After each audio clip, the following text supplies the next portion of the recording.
レッドウィングヒーローファルコこの後すぐ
この番組はご覧のスポンサーの提供でお送りします。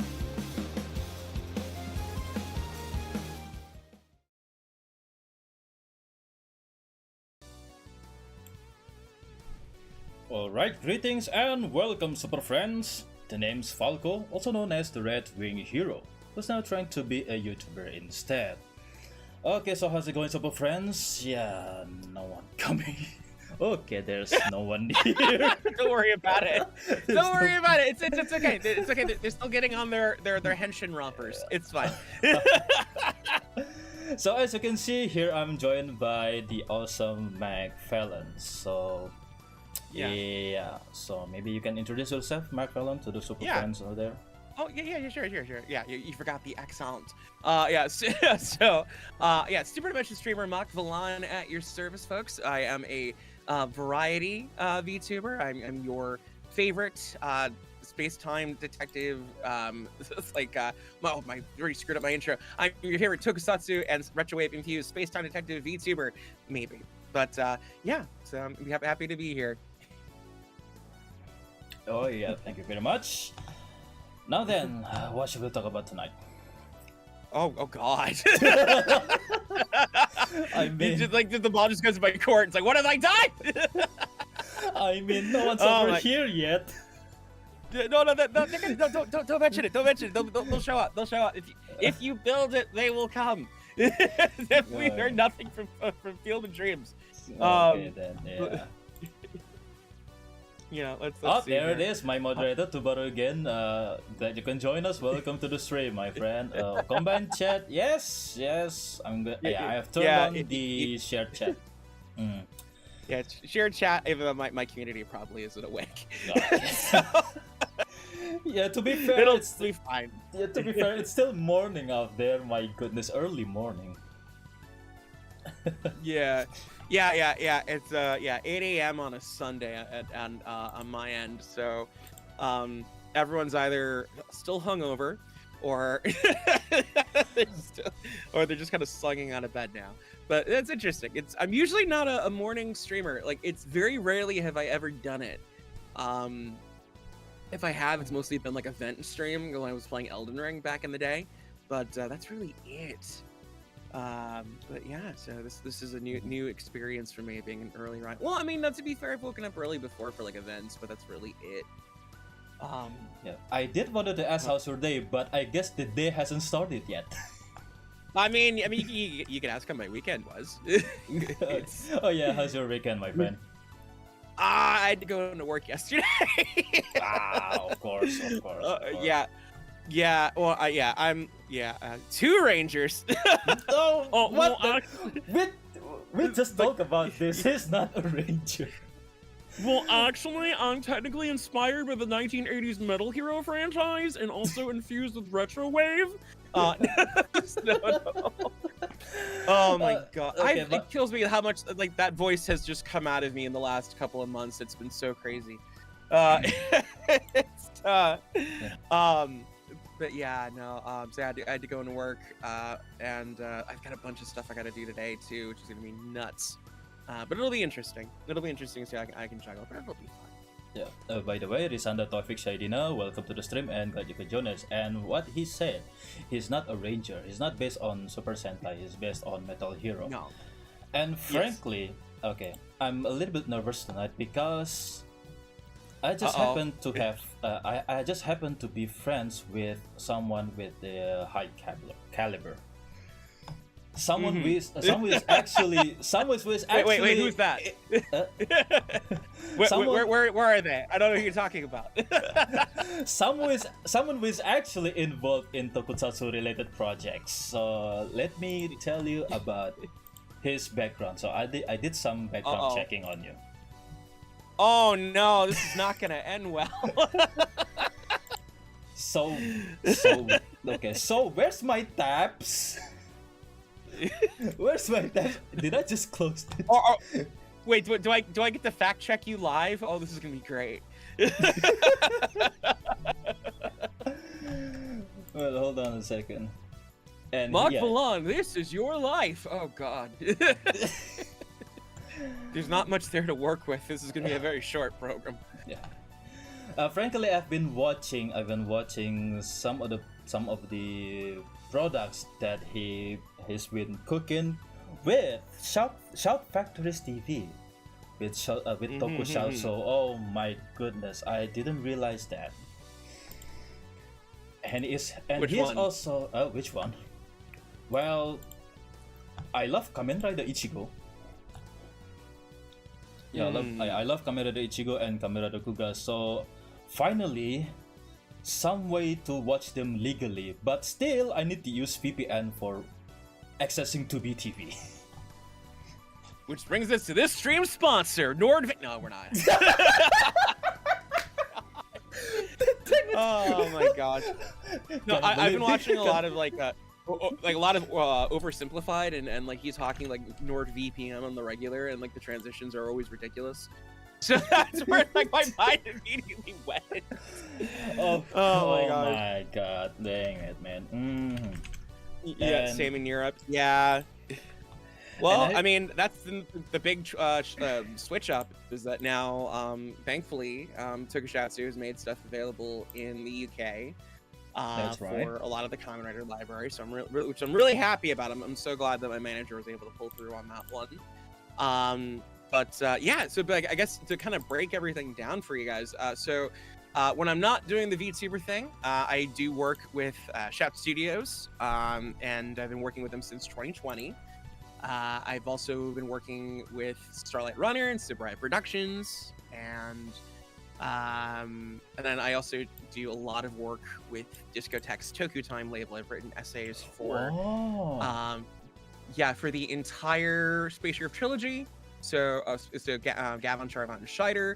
And then I did essays for Counter Black and Black RX, and I contribute like photos and stuff like that for photo galleries and also the covers, because unfortunately, they've even admitted it publicly, Toei doesn't really send a whole lot of material when it comes to their older shows, so we're kind of left to our own devices in that regard. So I've kind of come to the rescue in several cases on that. So that's been a lot of fun. And then, but I'm doing that. I'm also a voice actor. You can hear me in Welcome to Demon School Irma-kun as the voice over in Romier. Also in Pokemon Masters EX as the voices of Elio and Raihan. Please, for the love of God, will responsibly. And also recently in Immortals Journey Remake, which is with YOY Animation and Billy. And that's on YouTube. You can watch those episodes every weekend. I think they're on episode 20 now, or something like that. And you get to hear me die in episode 16, so it's really good. Whoa. That was a fun one. See what I tell you. I'm really nervous tonight because wait, that's right. I forgot. The Media Blasters Commander Trilogy. I did commentary for that recently as well. Whoa! So there we go. That's the Shin Z on NJ one. Yeah. Shin J. Yeah, that the one that just came out, because for the Elite Collection, we did commentary tracks for all 3 movies. They unfortunately won't be available for the Standard Edition, which is that's a whole thing. that's a whole thing. I'm just gonna leave it at that. But basically, yeah, I've been around. I'm gonna say I've kind of been doing stuff like this since I was like 19. Something like that, because I guess to kind of do like a little bit of the secret origin. I mean, I started out writing for Otaku USA magazine when I was about like 19 years old, basically, and then that kind of like started my whole career essentially. See what I tell you? This is a high caliber person in my streaming room. My goodness, what an honor! So, hang in there, dude. So that brings me to this question. Okay, what was it like to be in an official Tokusatsu related projects? So when you're younger, you're kind of an idiot about it, and you're kind of like gushing. You're like, oh my god, I can't believe it. But then you get older, and you're like, okay, like you gotta calm down. It's so funny. Like because I've done so much like production work, it's been one of those things where like when I end up in the like the middle of something and I realize I'm in the thick of it, it's like it doesn't really sink in. Even now, like a friend of mine was like, "Oh my god, dude, you're doing commentary for Commander Zeto? That's great." I'm just like, "Oh yeah, it's just a thing that I did." Like it didn't really sink in until like maybe about like a couple weeks after the discs finally came out. I was like, oh yeah, one of my favorite movies that got me into this whole thing. There's now a disc with my name on it, with doing commentary. That's so weird. But I also surprised. I also surprised when I see your name on the some of the videos that Monstrosities made. Matt is a true blue friend in that regard, and he is so supportive and so absolutely wonderful. I owe that man a drink someday. Like he's so wonderful to talk to and work with, and he is almost every phone call we talk, and he's like, dude, I don't mean to say this all the time, but dude, you know, like he's super encouraging every time, and like almost every phone call, and then like he's like, he always kind of apologizes for it, but he's like, no, dude, I really believe in you, and I'm like, I appreciate that. Anytime I need a pep boost, he's always there to just shake me. It's like, man, you're gonna get in there, you're gonna do some stuff, and I'm like, ah. So Matt is an absolute delight. I'm one of the best things that like sort of the whole sort of uptake of the 2020s it has been meeting him. He's been great. Because what I can tell already, that the documentaries on Monstrosities is one of the best documentaries that I've ever seen. So much effort, so much passion, and really well thought out, man. My personal favorite my personal favorite was the Hokkaido. Yeah, I got to be Hokkaido for one line in that one. Oh, which one? The Hokkaido one? Because it was the one where it's like, humans, I will be the one to judge you. That was me. That's the one. Oh my goodness.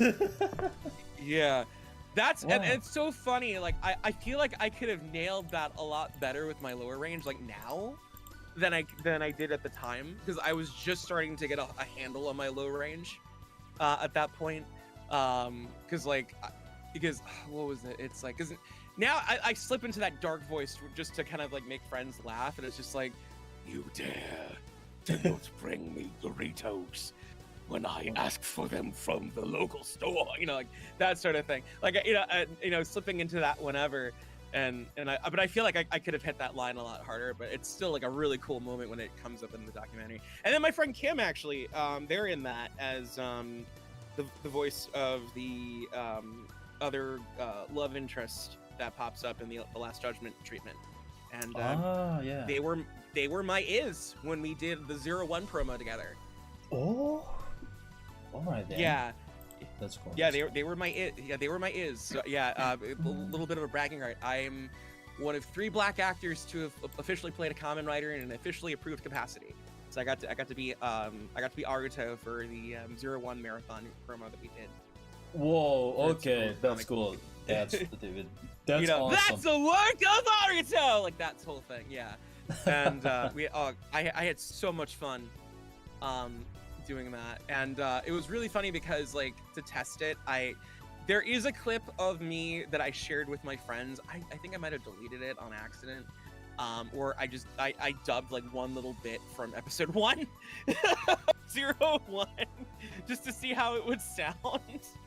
And but yeah, I'm like, that was just shared between friends, and then I deleted it like immediately. So, oh my god. yeah, but it's but I think the big honor with that one was people were in the comments afterwards saying, like, if they dub 0-1, please bring these 2 back, they were perfect. So I'm like, whoa. Yeah. Wow. Yeah. So yeah, I oh my gosh, I would absolutely love to be in a Kamen Rider dub. I don't know if it'll ever happen, but it would be a dream come true. Also my dream as well.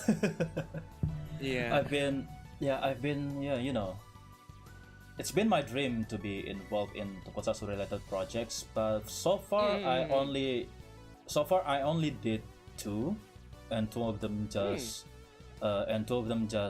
indie projects. One of them was that's awesome though. One of them was a long time ago in the galaxy far, far away. That I did a voice for the hero and the villain on a proof of concept video that my friends actually. It was called Metal Knight Iron Strike. So, why does that name sound familiar? Yeah, made by GT Studios. Yeah. Oh yeah, okay, yeah. I might have seen that in passing. Yeah, but yeah, the thing is, that was actually considered to be the first episode, but then some stuff happens that we canceled the production because the owner of the GT Studios went overseas in order to study art again. And the owner is that sounds about right. Yeah. I know how that goes with indie projects. I've been in a couple myself. So I voiced the hero and the villain at the same time. So that first considered to be first episode that now turned into the, let's just say, a proof of concept video. Okay. Something that can be done with limited sources and in my hometown area, because me and the owner of the GT Studios went way back, even before we decided to become VTuber. And now he's managing a super robot based VTuber called Gold Guardian. Oh yeah! Oh yeah, I love his design. I love his design so much. Well, that was my that was my concept anyway. Oh, that's cool. Yeah, I designed the initial concept and then Ash Smith just perfected it. So that's how we do. Oh, that's awesome. Nemeth, welcome to the stream and glad you can join us. Oh, yeah. One of my allies in arms and one of my mods actually. Oh, okay. Glad you can make it. Yeah. So that's awesome though. Yeah, I've been in, God, how many indie projects have I been involved in? I've been in a lot of them. Oh god. Yeah, I saw the Avalon. That is cool. Yeah, Avalon, Night of the Round Table, which season 1 is out. You should totally go get it. I'm in episode 3. It's my first Japanese speaking role, which was a lot of fun. And, we had a really good. Yeah, I was the ogre for that one. Oh, I see. So yeah, wasn't Tom Constantine also there? Yeah. So Tom is the suit actor for Avalon. Yes, finally. So Tom, Tom's the suit actor for Avalon, and so it's like him, because he and I go way back because we used to work, or he still works with Tokusatsu Network. I used to work with Tokusatsu Network back when it was that's founded. right. Yeah, I was one of the original co-founders, and Whoa. so we reconnected about I want to say like maybe like 3 years now, and we just we reconnected. I got to meet a lot of the old alumni, and then it's like, oh, our buddy Max was like, hey, I'm doing this sort of English local hero type thing in Japan, and it's like, oh, that's cool. And then because Tom is a good boy. Yeah, Tom is a good boy. And what it was is because I've done a lot of VFX work, I've been kind of a consultant for that project as well. Oh. So I'll get kind of bugged from time to time for like, okay, what do you think about this, or what do you think about this, and I'll send like reference material and stuff like that. So because I used to do I still kind of do VFX stuff, like I'm not as intense as I used to, like back in the day, but yeah, like I'll still help out from time to time, be like a reference point. I'll be like, okay, you should. I'm like, okay, now break that shot up, catch the light on this thing, do this, don't use that particle system, use that. You know, like it's enough that like, you know, I'm not doing like physics engines and simulators and stuff like that, but it's enough that I'm like, okay, I can at least help you make that fire look convincing. You know, that sort of thing. Or like at least make it help it make a shot look better, you know. And that's sort of been my calling, and that's how I ended up becoming a producer, basically. Okay, for a lot of these things. Well, yeah, because I mean, that's what happened with the Ultraman Day special, because back in 2021, when Shout Studios was doing their Ultraman Day special, No way. and yeah, well, that was one of the first things I ever did with them. So, because what happened is there's the 2020 Ultraman Day special, which wasn't that great. And so what happened is I think I remember if I nudged them or if it just kind of happened naturally. But we were like, hey, we should do like an Ultraman Day thing, and they came to me and they're like, oh, so how would you do this? And I'm like, okay, so like, you know, maybe this and this. And if we do, and like they passed the script at me, and I'm like, oh, we do this, talk to these people, get this and this, make this reference, do that and that, and then and there was a whole thing. I was like, I'm bringing these people in and doing directions and stuff like that. And before I realized it, I ended up becoming a producer and a director for that project. It was my first official director credit. Was that event, and which was really weird because Jason Narvi, who plays Skull in Mighty Morphin Power Rangers, was one of the people. Wow. Who we invited to take part in it, which was weird giving him direction. It was weird giving him direction. I know that feels like, I know, it can be a little bit intimidating, am I right? Yeah, I was trying not to be starstruck. I'm like, here's a person from my childhood. I am directing him to be a madman. That was still so well. Yeah, it was a good time. Wasn't it called In Search of Ultraman, if I remember correctly? Yeah, it's Search of an Ultraman, Invasion from Another Space. That was the full title. Because I wanted a title that sounded evocative of like the Showa era titles and stuff like that. Like, it's like the terrible beast is 10 women, you know, like that sort of thing. Just like one of my favorite episodes of Ultraman Ace ever. Also, fun little bit of trivia there for Jason's performance. There's literally like 20 minutes of stuff that we had to cut out because he went on like when he's doing the initial thing, he's describing the universe layout straight up, like that went on for like I think an additional like 10-20 minutes. I see.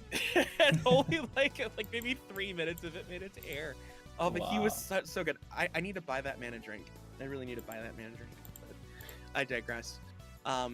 But yeah, so we did that, and I ended up becoming a director on that, and and I think I've always just kind of been a producer, like troubleshooting, because like when you do enough of your own projects, and you're the one that's like organizing a lot of your own resources and stuff like that, you basically become a producer. You know, like, you know, when you're younger, you're like, I want to direct. I want to be the next Akira Kurosawa or the next Quentin Tarantino. You know, that's great, wonderful. But you're going to start out being a producer. because it's like, okay, because you're the one who's probably going to be doing like all like the resource hunting and stuff like that. And you know, it's not a terrible thing being a producer. Like, it's really not a terrible thing, because like you're just like, it's just getting stuff so that other people can do their jobs. That's really all it boils down to. I need to write that down. Yeah, because when you know how to do everything, you become quite the resource. Exactly. It's one of those things. And I think that's the trap that a lot of like indie productions do tend to fall into, because everyone's like, we got to get this camera, we want to do all this stuff like that. And then there's an old saying that really goes well for this, and I don't remember. It's not really an art of war thing, but it kind of runs along those lines, where it's like, like a good general thinks about tactics, a great general thinks about resources. Wow. Yeah, that's that's a cool one. And that's it is, and I think once you learn that in any sort of capacity, whether it's filmmaking or even in VTubing, you know, you will go a long way, because it's one of the, because I mean, like, learning how to roll with the punches is such an important skill, and I've had to roll with the punches so many times. This past weekend alone, actually, when I did the birthday thing, there were a couple of things that went wrong, and I'm just like, oh god, okay, you go on, you know, because the show must go on, basically, and you just kind of have to make stuff work and make it fly. And as long as people have a good time, really, that's all that matters. Okay, so I'm really preparing for my birthday in 3 months' time. Yeah. So I made my debut last year, April last year. So in 3 months, I should celebrate my birthday and anniversary at the same month. Oh wow! Oh yeah.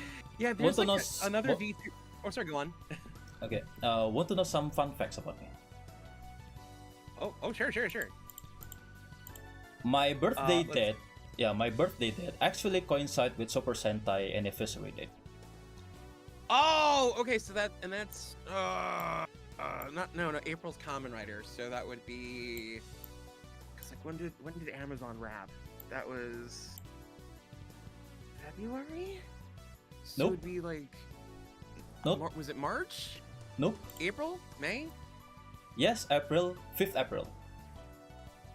So it was April 5th. Okay. Yeah, because I couldn't remember. Because like the thing I always remember is like, okay, Go Ranger, because like Go Ranger took the Amazon slot, so it's like, okay, I always remember. That's like, correct. it's like what, like was it April? Was it that? So yeah, everything starts in April. It's really funny.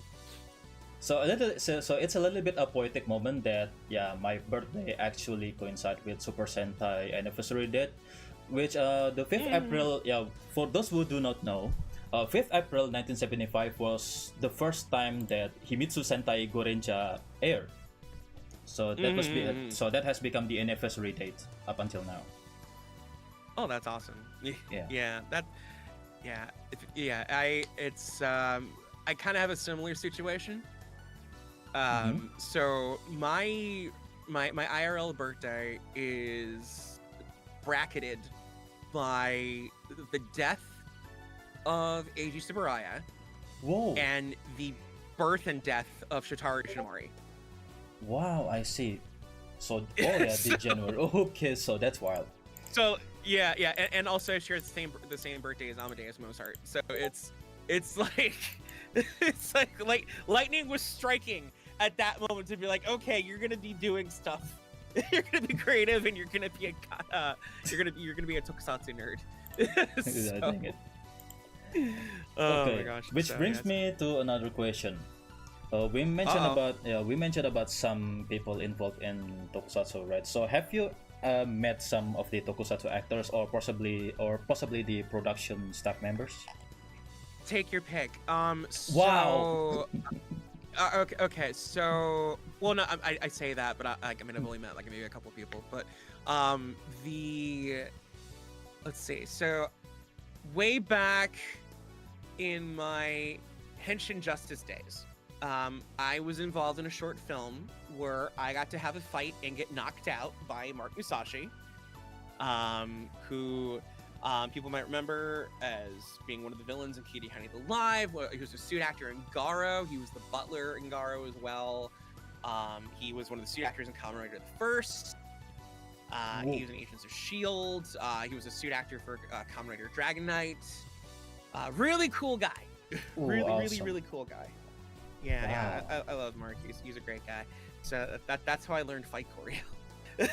Oh, dang. That was my dream as well. Yeah, so there's that. That particular shoot didn't really go all that great, but it was still an educational experience for multiple reasons. Let's see, so there's that. I got to edit footage of the late Robert Baldwin, and The late Robert Baldwin? Yeah. Oh. So, because what happened was back when we were doing regular interviews with Tokusatsu Network, we had some connections, and Robert Baldwin was one of them, and that's how we got to interview him and Kyoryuger Gold. So there's so we were one of that actor's first English language interviews. I see. Yeah, so if you go to the Tokusatsu Network YouTube page, you can check that out. So that was pretty cool. I got to pose with Shadow Ranger Geki at No way. Yeah, I got posed with him at Power Morphicon. Well dressed as Dr. Ulshade from Kyoryuger. I got to try to think the other fun little meetings I've had. Those are the main big ones, and then like I said, Jason Narvi. There was, I'm trying to think of other crazy ones I've been involved with. And then of course, like I'm friends with Tom, and then Tom's been doing a bunch of stuff with that, and I think that's really it by large in terms of people I've met. Anyone else has been like there's been like execs from like Superai and stuff like that I've had to meet, and they're really nice guys. Wow. Okay, that's wonderful. Yeah. Oh yeah, no, I got to meet Kiyotaka Taguchi, which was a lot of fun. Yeah. Really? Yeah, the director of Blazar and Ultraman Z. Because the thing is, I forgot to mention, I'm also in the English dub for Ultraman Z, and because I'm the voice of the storage AI in that one. So if you head on over, I think it's region lock now, but if you get the Blu-ray or head on over to Ultraman Connection, you can check those out. Well, we still can actually. Yeah. We still can actually. Yeah. Oh yeah. Okay, yeah. Cool. Yeah, so you can check that out there. And then I'm in episode 1 of Blazar. I'm part of the radio chatter that you can hear, like for like the air support and stuff like that, which was a lot of fun. Because we were finishing off the session for the final episode, and they're like, "Oh yeah, we'll sneak you into episode 1 of Blazar." I'm like, "Yes." So you can hear me there, and then hear me at the very end. It's pretty cool. So, but yeah, so Taguchi was a last minute guest at G-Fest. And I scrambled to try and meet him, and I was like one of the last people he met that day during the autograph. Fortunately, there was no interpreter, so with my broken Japanese, I was able to introduce myself. And I'm like, "Oh yeah, I'm the English version of the storage launch bay voice." And he he did a double take and like shook my hand immediately, and I got an extra photo with him. Wow, that's really cool. Wow, that's really cool. Yeah, I got him to sign it. Yeah, he's such a nice guy. And then like he was really in his element when he was at G-Fest, because he showed off his short film and stuff like that, and that he did recently for the town of Beppu in Japan. I think was it in Kobe? I forget where it's located, but he did a short film called Daikaiju Bugon. And so, oh hey Fruity, Fruity's another one of my mods. But glad you could join us. Yeah, so essentially, he is the short is like basically it's a short little monster movie, but it's also done to like promote the town. And Takashi Aoyagi, who played Juggler's Juggler, is like his like one of his best friends in real life. He's in that short. Yeah, so he's in that short. It was really funny because they got to do destruction scenes inside this hotel that was marked for demolition. So they were setting off like pyro charges and everything. So like, and so he did. He snuck in some footage for his web series Unfixed as well. He was in there, but yeah, he is definitely one of us. He's absolutely one of us. Yeah. He was nerding out so badly in that particular instance. But yeah, meeting him was a delight. Let's see. Oh, your voice actor? Yeah, Albert. So the quick. This guy is talking. Yeah, I've been meaning to do that, Albert and Ropo. Yeah, welcome to the stream and glad you can join us. You can just interrupt this wonderful gentleman talking. Yeah, it's all good. The Town 2010 starring Ben Affleck? No, not that one, Fruity. Unfortunately, Bugon has not been released on like Blu-ray yet because they've tried to keep it as like a tourist attraction for a little while. It's like you have to go to like this specific like town center in Beppu to watch it. Although he said that he's trying to get it on Blu-ray, I feel like maybe within the next year or so he'll finally get it out. I'm hoping he comes back to G-Fest this year because I want to go. I want to meet him again. Wow. So that would be okay.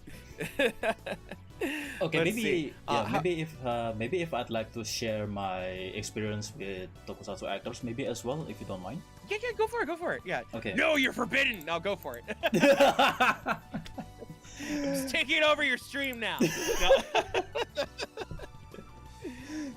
Well, my first time meeting a tokusatsu actor was probably a bittersweet experience. Oh no. So there was in 2016 in our version of Comic-Con, Indonesia Comic-Con, a lot of high caliber guest star over there, and I can mention including Tsuyoshi Nonaka. Yeah, Tsuyoshi Nonaka. Oh, and I've wanted to work with that man so badly. and this dumb version of me didn't realize who he was back then. Yeah, I was young back then. No! That was okay. So that's why I'm telling you it was a bittersweet experience. So not just him. Who was that actress who portrayed Negasonic Teenage Warhead on Deadpool? She came to Indonesia.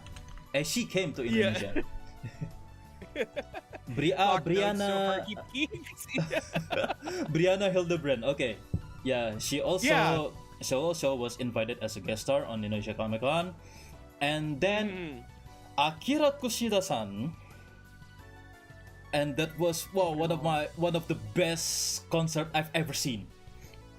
Akira Kushida-san. That's awesome. Yes, Akira Kushida-san. And alongside Mitsuko Horia-san as well, the queen of anisong.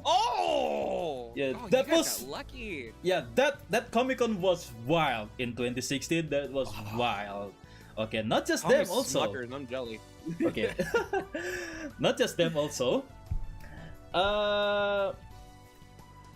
Wait, I try to remember. Hiroshi Watari-san. Uchu Keiji Shariwan. I want to meet him someday. I have a funny story about him, but continue. Wow. Okay, we will talk about that. So, okay, my fun experience meeting that wonderful gentleman when I purchased the tickets for the meet and greet, the private meet and greet session. So, my last impression of him was the strict Shariban on Shariban Next Generation. So I was totally nervous. Oh my goodness, is he gonna like strict to me or maybe? So it turns out he's really funny. Oh yeah, really friendly and funny. Oh my goodness. And I believe I still have the photo with the autograph somewhere on my cabinet. I need to try to look for it. Okay. Oh, that's awesome. Okay, last but not least, the great legend himself, Hiroshi Fujioka-san. Oh, you got to meet him! Oh yeah, he like travels the world. Of course you'd end up running into him at some point. But, But I didn't get the chance to buy the tickets because that was sold out. Oh. For that particular meet and greet. So I met him. But only on stage. So I was like, yeah, this is as far as I can get then. Yeah. Yeah, that was glad my. we were at least able to meet like this. Yeah. Yeah, so I only got the chance to purchase the meet and greet ticket for Hiroshi Watari-san, but I didn't got for the Hiroshi Fujioka-san. So that was my biggest regret. So I might not, because I may not meet him again, maybe. Yeah. Oh, I mean, never say never. I mean, I know there's like a couple people who like was it? I know Kenji Oba had like a stroke a little while ago, but he's like recovering from that at least. He looks a lot better than he did for a while with that, but I don't think he's leaving Japan anytime soon. I need to get out there, like at some point and meet him. Oh yeah, one more surprise appearance. Speaking of Keiji Oba-san, he was actually there also, a surprise appearance. Okay. Because we got a whole package between Gaban and Chariban on stage. Okay. Yeah, and then when they were doing a Q&A session, so I raised my hand. So I raised my hand really quickly, but I didn't ask them questions. I personally request them to do Joe Chuck and Sheksha pose together on stage. Aww. I was the one who requested it, and the venue the venue went wild, super wild. Yeah. One of the best moments in my life, possibly. Man, that's awesome. Yeah, no, I remember. Yeah, like it kind of takes me back to when I went to Power Morphicon. It was the first time that Geki's actor had been with Austin St. John, and the two of them did their morph together, which was a lot of fun. Man, you were actually there? I filmed the footage for TokuNet. Oh shoot! So yeah. Wow. So I was like second. Yes, I was like, was I in first row? No, I was like in the first two rows, and we managed to get footage. It was really awesome. Wasn't it but, when? Oh yeah, my Hershey. Yeah, wasn't it when the Dino Buckler fell off? Yes. Yeah, because well, yeah, for both of them. So like, yeah. Yes. Okay, so the dumb thing with the Legacy, because they didn't do the twist off, because the original Dino. Yeah, because the original Dino Buckler, for those playing at home, the original Dino Buckler toy, when you put the coins in, it was originally a twist off with like tabs, so you'd lock it in and then turn it. For some reason, whoever did the belt thought, hey, let's have it so you push the Z on the back, so then this heavy metal coin goes flying out, and it was I remember it was a bad idea, yeah, no, oh yeah, that was electric. That was an electric experience. Everyone lost their mind there. That was a really funny moment, and you actually record that moment. Yeah, so if you go to the Tokusatsu Network YouTube page, you can check that out. That was fun. That was a fun time. And then that's right. So the Hiroshi Watari story, really quick, because I know Albert's asking a couple of questions too. Basically, a buddy of mine was in Japan way back when I was younger, and when he was leaving, he sent me like a package of stuff, and chiefly among them was an autograph from Hiroshi Watari, which I've had on my bedroom door ever since then. Basically, it's just always been there. And I found it years later. The reason I got that autograph is because they were at a restaurant and he was drunk and signing the tablecloth for several other friends of my friend, and they were just cutting off the tablecloth. Oh my goodness, the table. And just attaching it to cardboard and then nailing them out. So I have that. So that's how the tablecloth came to be. Oh my goodness. Yeah. So if you look at my my IRL Instagram, I have that there. I have that. I have Ichiro Mizuki's autograph, and he did a little writer drawing for me. No way. And it's like, yeah, so they're both like in like relative general vicinity from each other. It's really cool. But yeah, so really quick to kind of recap, so I'd like to know if you have experience for riders. Yeah, so I was 01 officially. I was officially Aruto Hiden for one promo for Shout Studios about a year or so ago. So I'm one of 3 black actors to have officially played a common writer in that capacity. You can do the line. Otherwise, you can do the line again. You can do the line again. I can do the line again. Yeah. Oh my god, we had so much fun doing that one. It's like, that's the word of Naruto. Like there's that whole thing. We had such a good time with that one. And then, oh god, Kim did such a great job as is. It is one of those things that if we ever do get to do that dub, I'm just gonna be like, bring them back, bring us back, let's do it. And then and then you had to scream, yeah. So because I was shouting that whole thing because we had to do the pun like the TV show, like we were all over the top. Because it's like the Kamen Rider 01 comic book, come and look, you know, like that whole thing basically. Yeah, Aruto needs to have that energy. Yeah, Aruto-chan, I talk. No, so you need to have you have to scream for. You have to, and you absolutely have to. But yeah, no, it would be cool to like officially dub him someday and actually get a paycheck for it. But soon. Someday. I'm someday. As I say this. Okay. Someday. I gotta be careful with knocking on the table here. Ow, Knuckle, what are you doing? Anyway, but yeah, I know. Yeah, so it's been kind of weird with like those experiences. And then. Let's see. Yeah, but here's Tari. Let's see. Mock, what are your thoughts on the comic book itself? I plead the 5th. Oh, the 01 comic. That sure was a comic book adaptation, all right. Well, I only got the first issue or maybe the first 2 issues that I only got. You're not missing much. You're not missing much. Oh, really? Well, I bought them just to meet the artists. One of the artists I'm so sorry. Yeah, one of the artists from my country, Hari Prasetya. Yeah. I'm so sorry. I'm so sorry. I mean, I'm sure the artist is really nice, but I'm so sorry. Yeah, don't worry. I just bought them just for signing. Yeah, for the signing session with the artist. So I haven't read them. Yeah. I haven't read them, to be honest. It's okay. You don't have to. It's fine. Anyway, moving on. Okay. Wow, my throat is really dry. Really dry. Someone redeem the water style, please. Yeah. Someone redeem the water.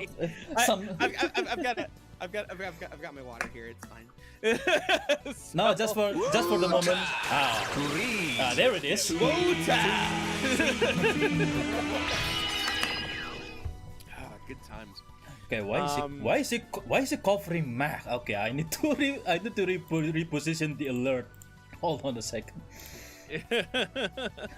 Center to screen. Okay, there we go. Yeah. Oh my gosh.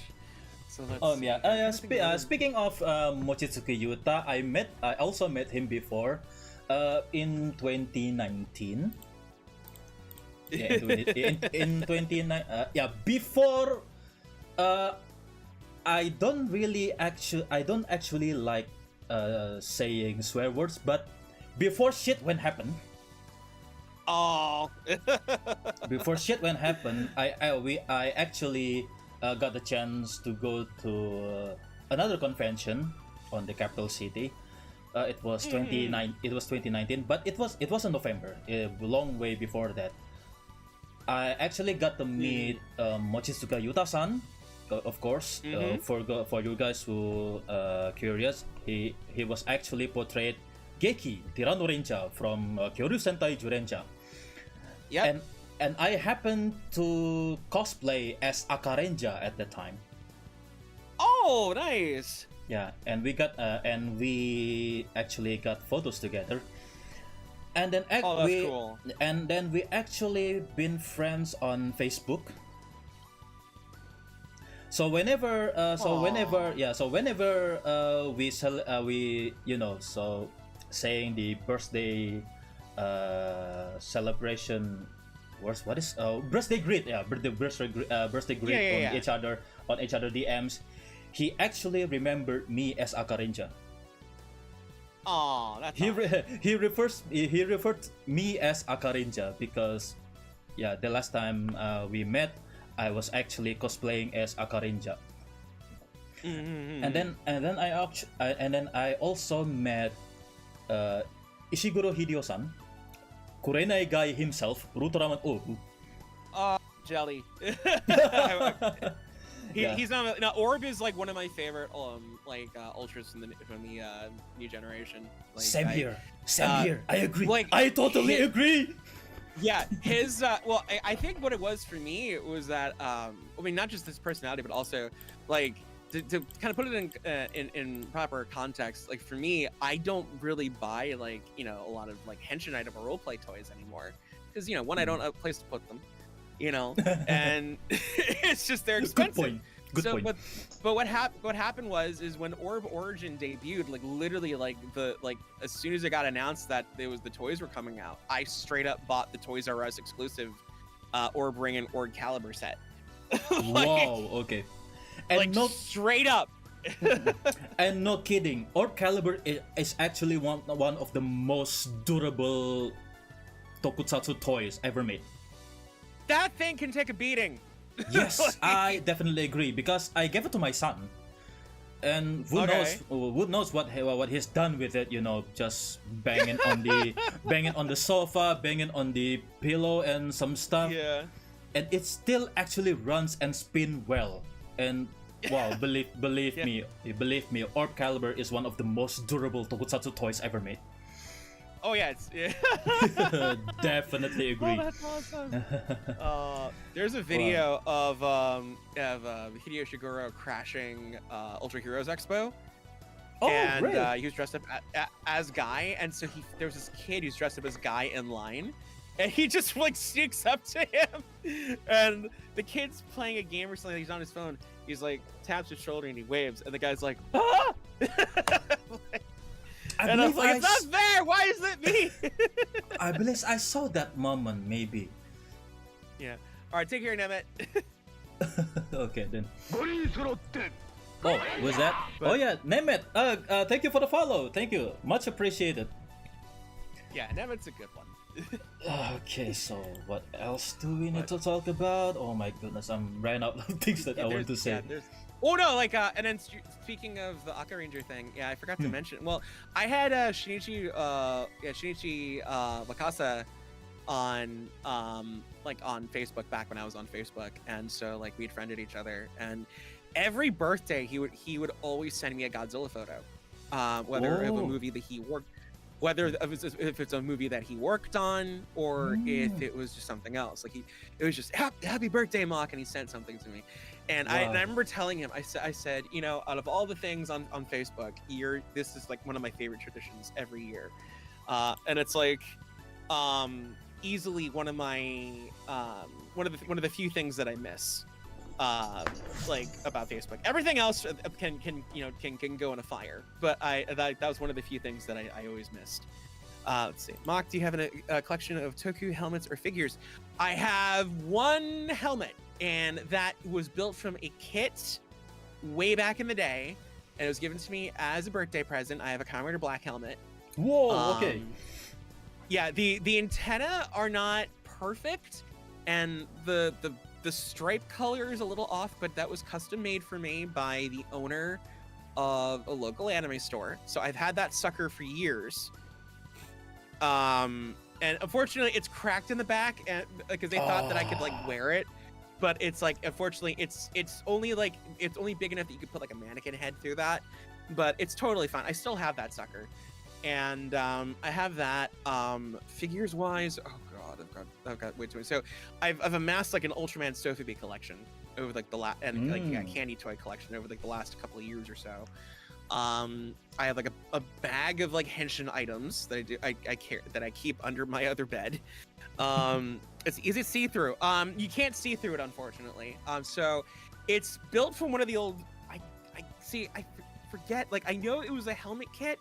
I can't remember if it was through like General Products or like B Club, or something like that. But it was definitely a helmet kit. And the thing is, it's just straight. It's just a straight beam. And there are the points that for like the Navida line, the tier line, like that you could put into put little visors in and stuff like that, but we never did it. So unfortunately someone were thrown away. Oh, sorry to hear that. Which brings to me to my recently purchased helmet, Kamen Rider Ichigo helmet. That's right, you absolute fiend.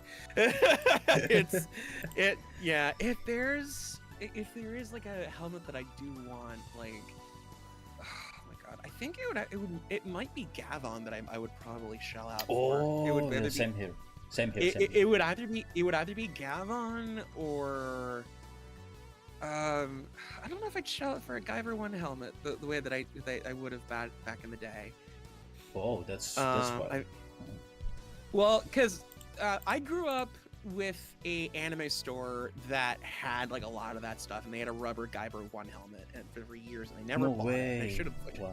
I should have got it. Well, because the guy who ran the store was like this amazing modeler, this amazing sculptor and painter and stuff like that. Like they still do stuff to this day. Like they do these amazing alien and predator sculpts, and they do like private commissions and stuff like that.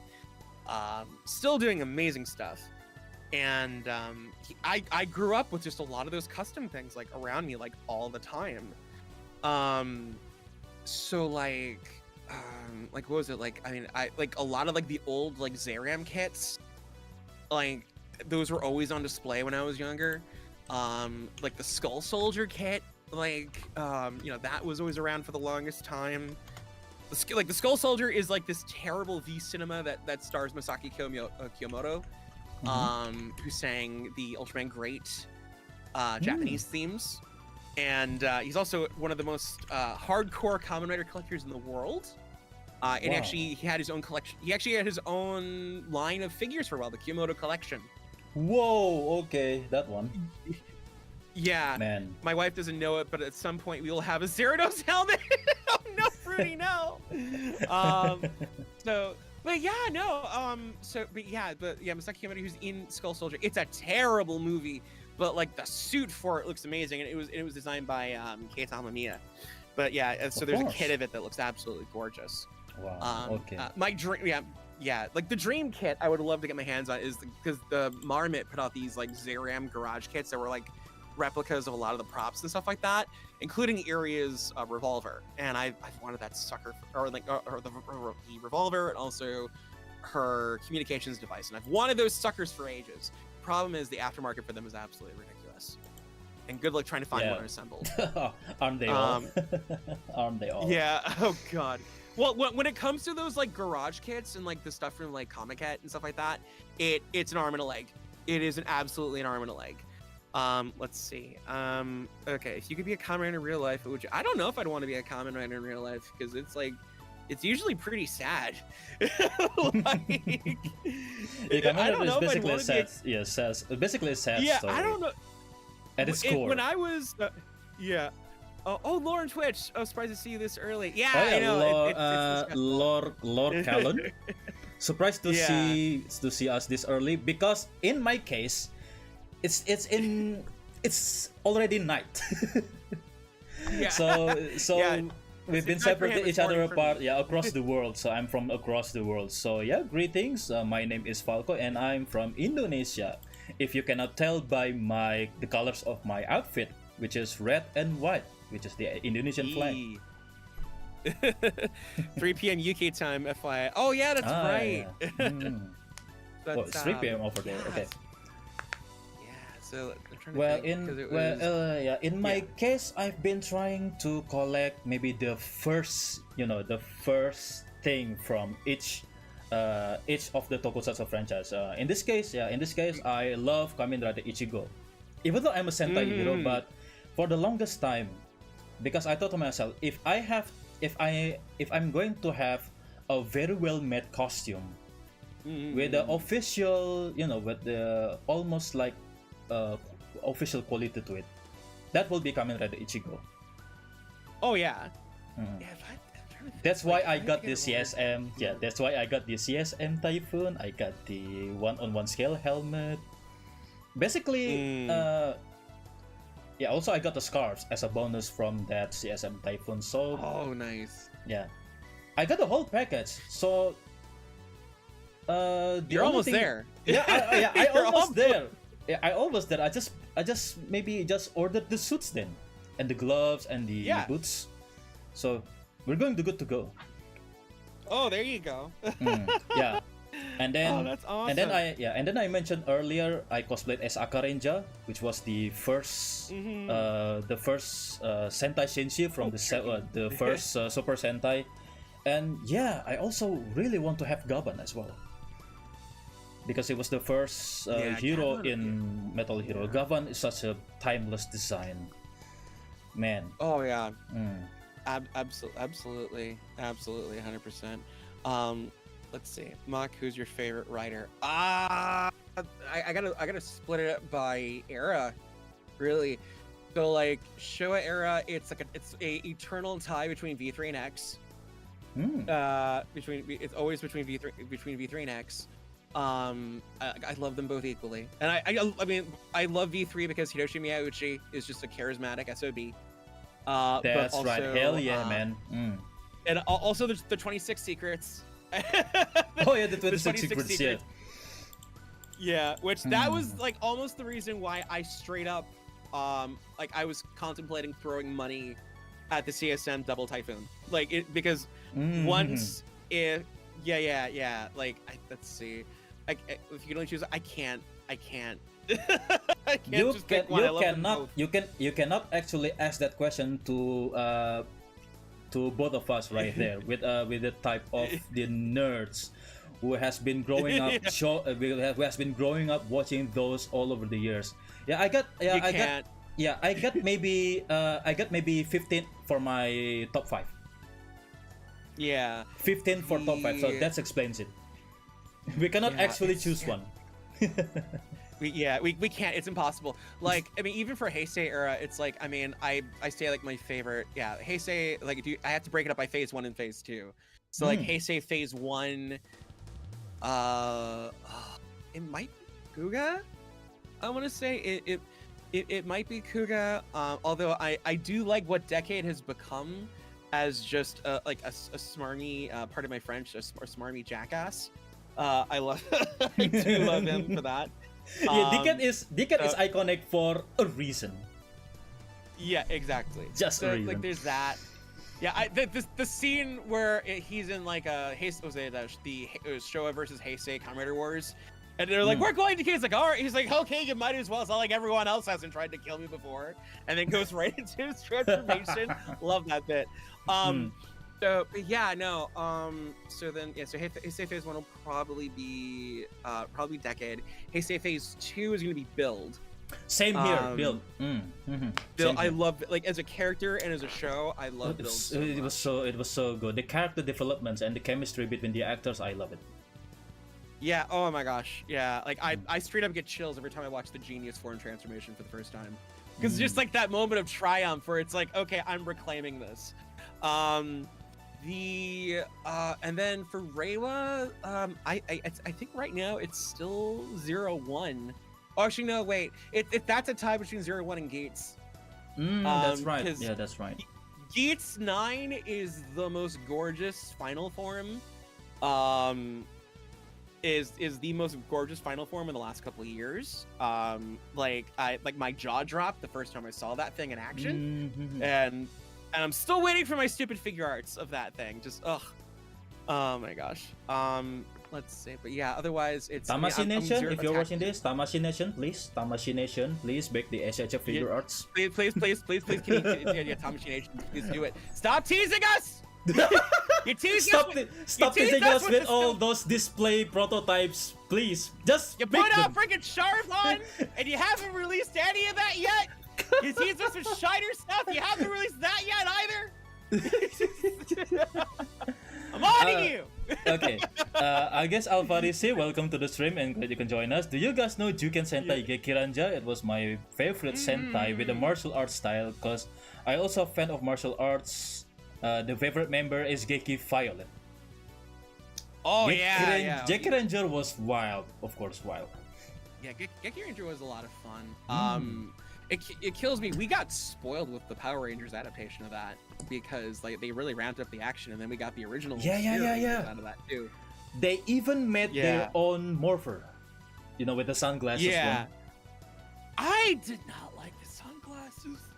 But for me, it's unique. We have seen so much braces and phones. Why don't just we transform with the sunglasses? Because so one point, because of that, I actually designing a morpher based on it for myself for Falco. Yeah. But I also based it on Ultraman Zero because I'd like to have a morpher that also functioning as a weapon. Oh, see, like you fold it and it becomes like, oh, I like that. Yes, that's correct. So wait till you see that. Oh, check that out. There's an indie Sentai that they straight up used they straight up used the Zero masks from Jeed and they just painted over them. But they look so cool. And like that, you're just like, I'm willing to forgive it. There was called a Triple Wing, and it's like one of the catchiest theme songs ever. And it was from 3 years ago now. We featured them on the Year in Indies back on Vintage Henshin. Weapons and Changers are cool. Absolutely. Oh, good to see you, Majin. Let's see. But let's flip the question. Uh-oh. What is your least favorite tokusatsu series and toys? Your least favorite. Least favorite tokusatsu toy, Flash Titan. Oh, I believe you mentioned that one. on that Vintage Henshin, am I right? Vintage Henshin for the one, I've said this before, I'll say it again. Flash Titan is like, I'm turning all of Brazil against me. As soon as I say this, and I apologize in advance. I can feel the rumbling. I'm sorry, Flash Titan is a plastic hunk of junk. The only good thing to come out of it was when they brought him in for Machine Robo, because they didn't do the full transformation. Dang it. Oh my god, it's so bad. It's so bad. Also the Necrom Henshin thing. Mega Urodo. What is that? Necrom, right? Yeah. The eye drop. Yeah, where it. The eye drop one. I hate that thing. Oh my goodness. It is it is so needlessly complex. Like, oh my god, if it was me and I had that thing, I would have tripped and broken that thing so many times. Oh my lord. It was just trying so hard. Like, you don't need that. Oh, it was so bad. I mean, there's a lot of the Fluster Cluck formations in Super Sentai that I'm kind of 50-50 on. But yeah, no, Flash Titan is still absolutely like the worst toy. I think nothing can change that, because it was such a downgrade is what it was. Because Flash King is one of my favorite Sentai mechs ever. Flash King was cool. It was so perfect. It's like the whole, like when Galaxy Robo and Mask Man. Why did we get 2 years of trucks? Why did we get 2 years of trucks? It didn't work the first time. I get it that Convoy was a popular movie in Japan in the 80s. But just because it worked for Diaclone, it's not going to work for you. That is the only reason we had 2 years of trucks. So, at least when Mask Man did it, they did the funny thing where like they had him meditating under like a thunderstorm, and it was really funny. That was it. That's the only good thing to come out of it. I don't know. At least 5-Man got the right idea with Star 5. Oh my gosh, that's one of my favorite Sentai mechs for straight up. Like, so like I don't like Super 5 Robo or whatever, but Star 5 is just that's my jam. So not even to Tokyo. Yeah, Tokyo isn't that bad. Like up this way. When you take into context, it is a robot that is imagined by children. Oh yeah, that's a good point. Yeah, that's a good point actually. Yeah. Like when you take into account that it is a robot that is effectively devised by children, it's totally fine. It is totally fine. I don't like the Grand Terminal Robo thing. Like that's another Fluster Cluck. Oh, the But, final the final got Taiwan with the hyperesia. Oh my good lord. Yeah, that thing's ridiculous. That thing is absolutely ridiculous. But like Tokyo as is, it makes sense. I mean, it's funny because I made the joke how like it was very much reminded me of Korejanai Robo, which was Korejanai Robo was a series of toys made by Zaragani Works, who, if anybody remembers from like the Think Geek days, like the self-destruct button, keychain, and also the USB hub, they made that. And so Korejanai Robo, the joke is that it's this boxy, incredibly ugly robot with the face scribbled on by a Sharpie, and and because it's that whole thing, like, you know, when you're younger, it's like, oh, I want Transformers for my birthday, and then you get GoBots, or you get the yes, that's right. That's right. You know, yeah, because Korejanai is like, it's not this. This isn't it. So, and then they got Ichiro Mizuki to sing a theme song for it. It's like, it is not this, Korejanai Robot Go! Yeah. No way! And so, yeah, it's an actual thing. Yeah, Korejanai Robo. Wow. So what can you say about... Yeah, so Future kind of had that. Oh yeah, okay. Okay, so what can you say about Duo King? I don't mind Duo King all that much, honestly. Like, it's not as offensive. It's not as offensive, like Tosai or whatever, that whole thing where they just have all the boxes lined up. Oh, that yeah. one is not. That one's not as offensive. Like, I don't like it, but it's not as offensive. It's like it could have been a lot worse. Like, I'm willing to let that one slide. Also stuff like Samurai Howl, you know, like I'm willing to let that one slide because that I can let that one slide because it's like an array that they found a way to make it work. You know, like. It's kind of like the Heavenly Key Palace from like Die Ranger, like that sort of thing. And it's like similar energy. So I'm willing to let that slide. I'm really picky about my mechanical design, in case you haven't figured it out by now. But yeah, no, like I'm willing to defend that, because at least like from a technical standpoint, they made it work in the show, because it could have. It could have just ruined it. It could have been a Flash Titan situation where they're just like, well, because that was so bad. Like, here's the I love the Tokusatsu Laboratory team. I love the effects team that works on a lot of the shows. I love the effects director for that. Nobuo Yajima is a goddamn genius. Part of my French. I love a lot of his work. Flash Titan, they did the best they could. They did the best they could. With that, I can't fault it for looking that clunky. They did the best they could with that situation. Oh, they tried. They had to please the sponsors somehow. Oh my gosh, but anyway. Okay. On that note, though, are you looking forward to number one Sentai Go Juja? Yeah, very much so. I can't help but with like the Tegastord, like all I can think of is there's a sitcom called, you know, That 70s Show, and there was an episode of that where somebody wanted to paint a pot leaf on the water tower, and so like the running gag was, it doesn't really look like a pot leaf, it looks like a hand giving me the finger. And so when I looked at the Tegastord, like the first thing I thought of looking at, I'm like, it looks like it's a hand giving me a finger, that the finger being a sword. So the toy is actually brilliant though. We got 3 forms into one. We got the morpher, we got weapon, and we got the mech. So just it's about just time. wish the mech had a little more. Yeah, I wish the mech had a little more posability, but I get it. They have to, because it's like, I mean, because it fulfills the role play requirement, but then also gives you the robots. So it's like, yeah, it's a really cool concept, though. I think it is pretty damn clever. Yeah, a lot of compromise need to be addressed. Yeah, absolutely. I feel like, let's see. Oh, here we go. Oh, I think it's a good question on that one. Is like, what would you say is your favorite item, your favorite henshin item across everything? Oh, mine. Okay. For henshin device, I really like that the morpher can turn into weapons that I said it previously. So I like the Neo Zero Eye. Oh yeah, that is a good one. That's a tough one for me because I posed the question and I'm like, wait, I thought I knew this. Wait, I don't.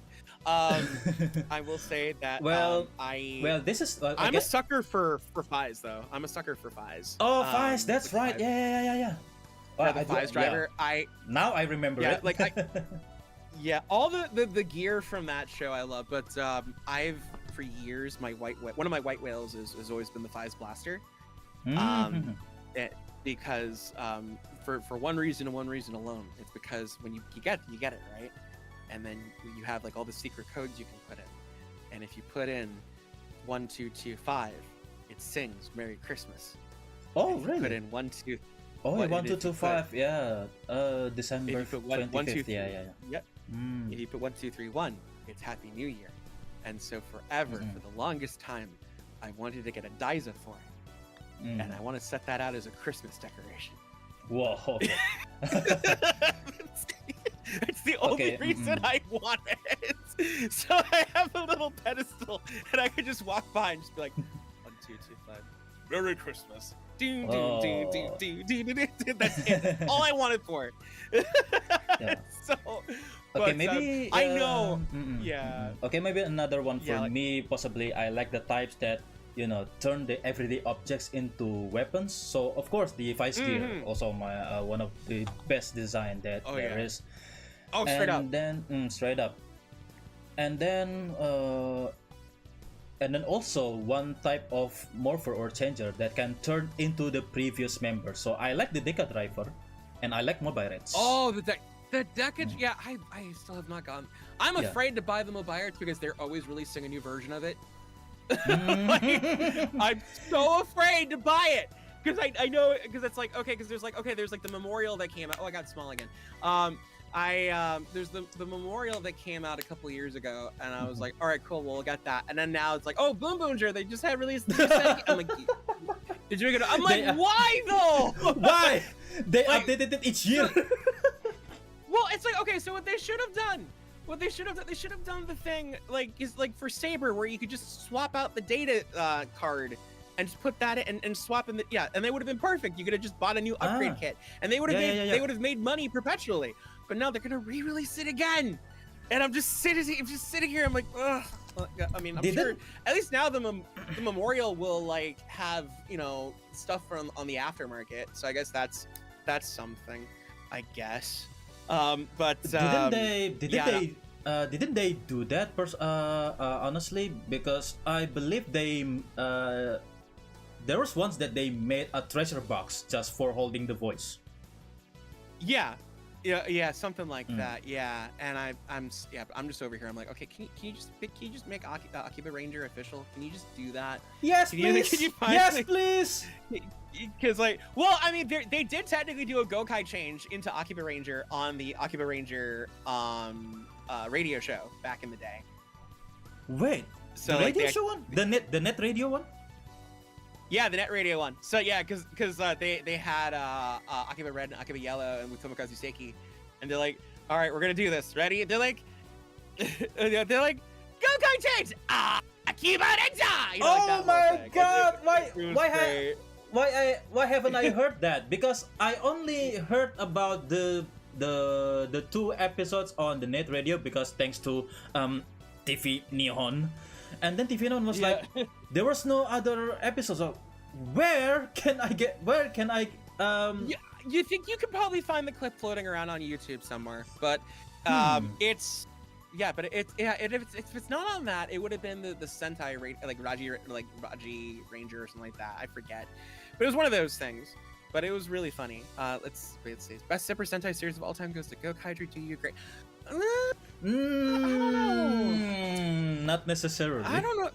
Not necessarily. I think Gokaiger is a solid entry, but I wouldn't call it like the best of all time.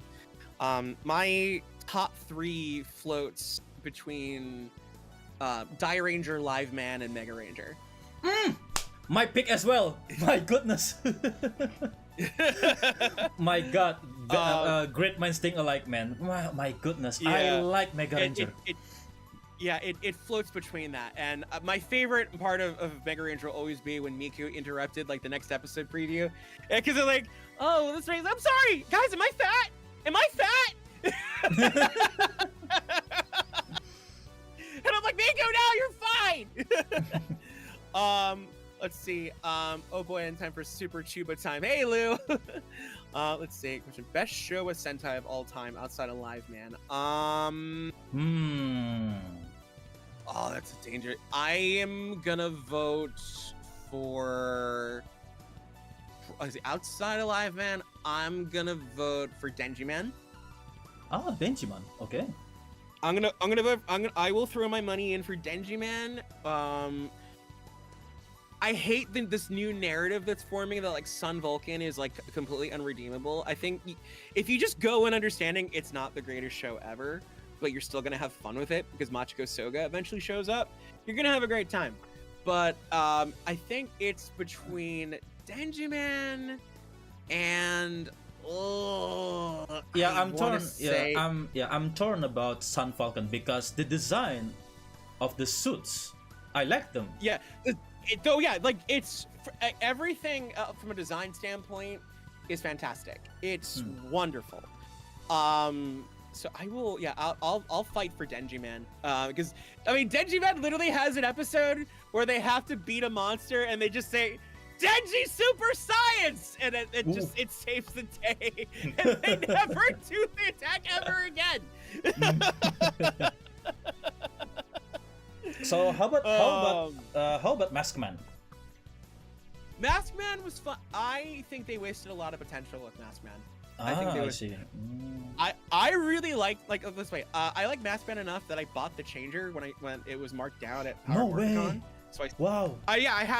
I have a masking brace and it is still fully functional. Ooh.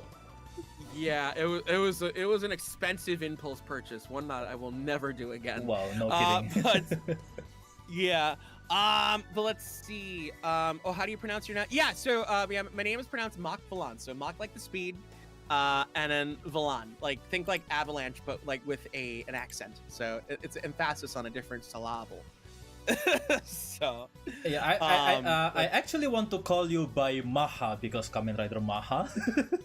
Yeah, a lot of people do that. It's so funny. I can always tell where somebody's from immediately because it's how you pronounce Mach. So if you're in the States, it's pronounced Mach. If you are from Europe, you'll pronounce it as Mac, differently. So I'll have a lot of European people. I have a lot of European friends will call me Mac, and then it's like Americans will call me Mach, and it's really funny. There's this one VTuber, she's like the different pronunciation. I can't keep up with it. I'm just gonna call you Valan, and I'm like, but that's not okay. Well, my partner's name. Fine. Valan is another person.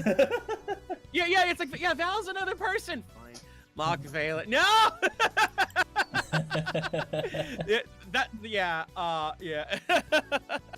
It's like how Americans and Europeans pronounce Van Gogh differently. Like, yeah, because like Europeans will pronounce it Van Gogh.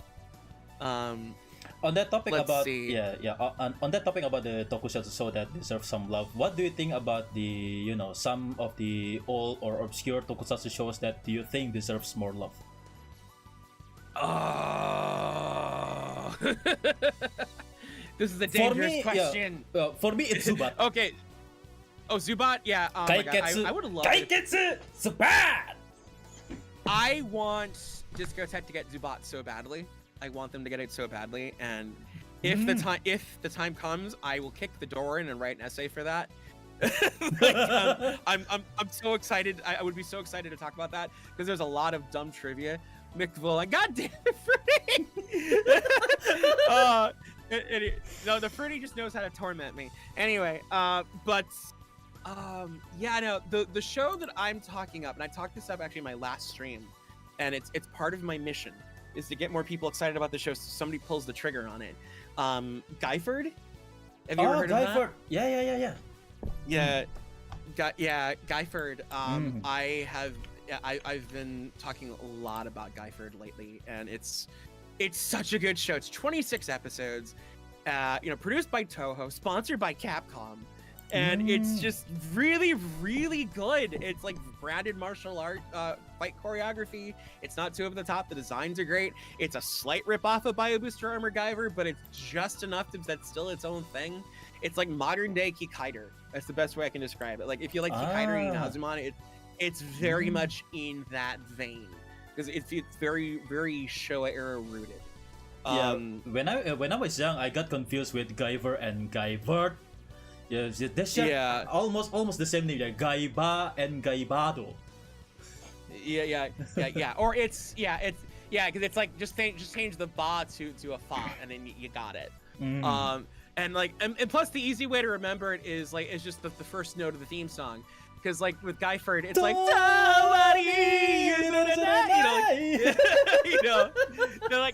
because that's what I think of immediately when I think of Guyford, and then like because like if you shout that when you think of that immediately, it's like okay, I can tell the difference now. Let's see. Speaking of Zubat, happy February 2nd. Oh god. Oh yes. Is someone check out Oscar Goro? Fukushu no Kaze Asuka! Oh my god. Yeah. Oh my gosh. Yeah. There's this great TV clip of Hiroshi Miyauchi, and he shows up dressed up as Zubat, and he does the whole spiel and everything. All right, I have to go dip for the moment. Need to shovel the pitiful snow I got. All right, take it easy, Fruity.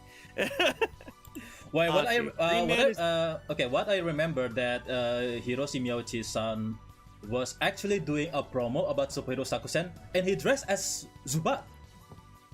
Oh yeah, no, that's his default setting. His default setting is Ken Hayakawa.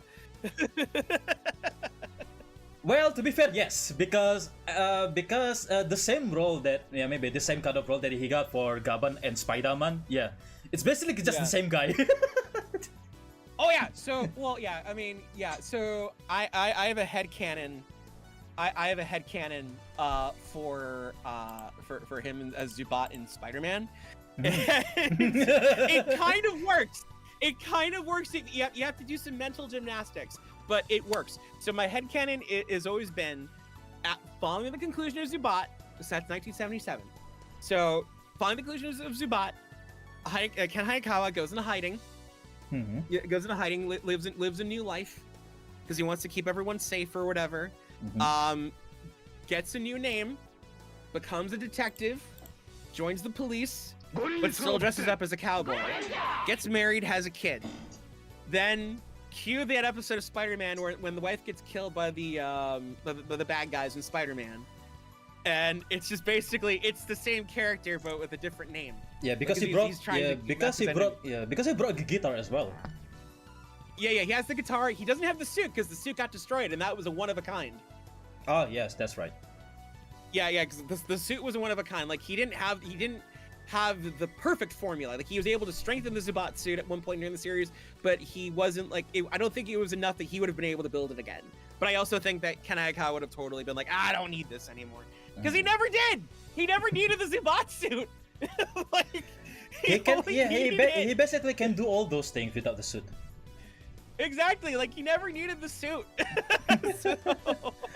So about Green about Albert that mentioned the Green Man and Godman. Yeah.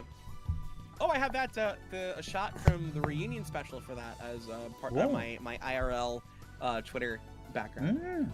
It's the bit where they find the green call stashed in the old props. Basically.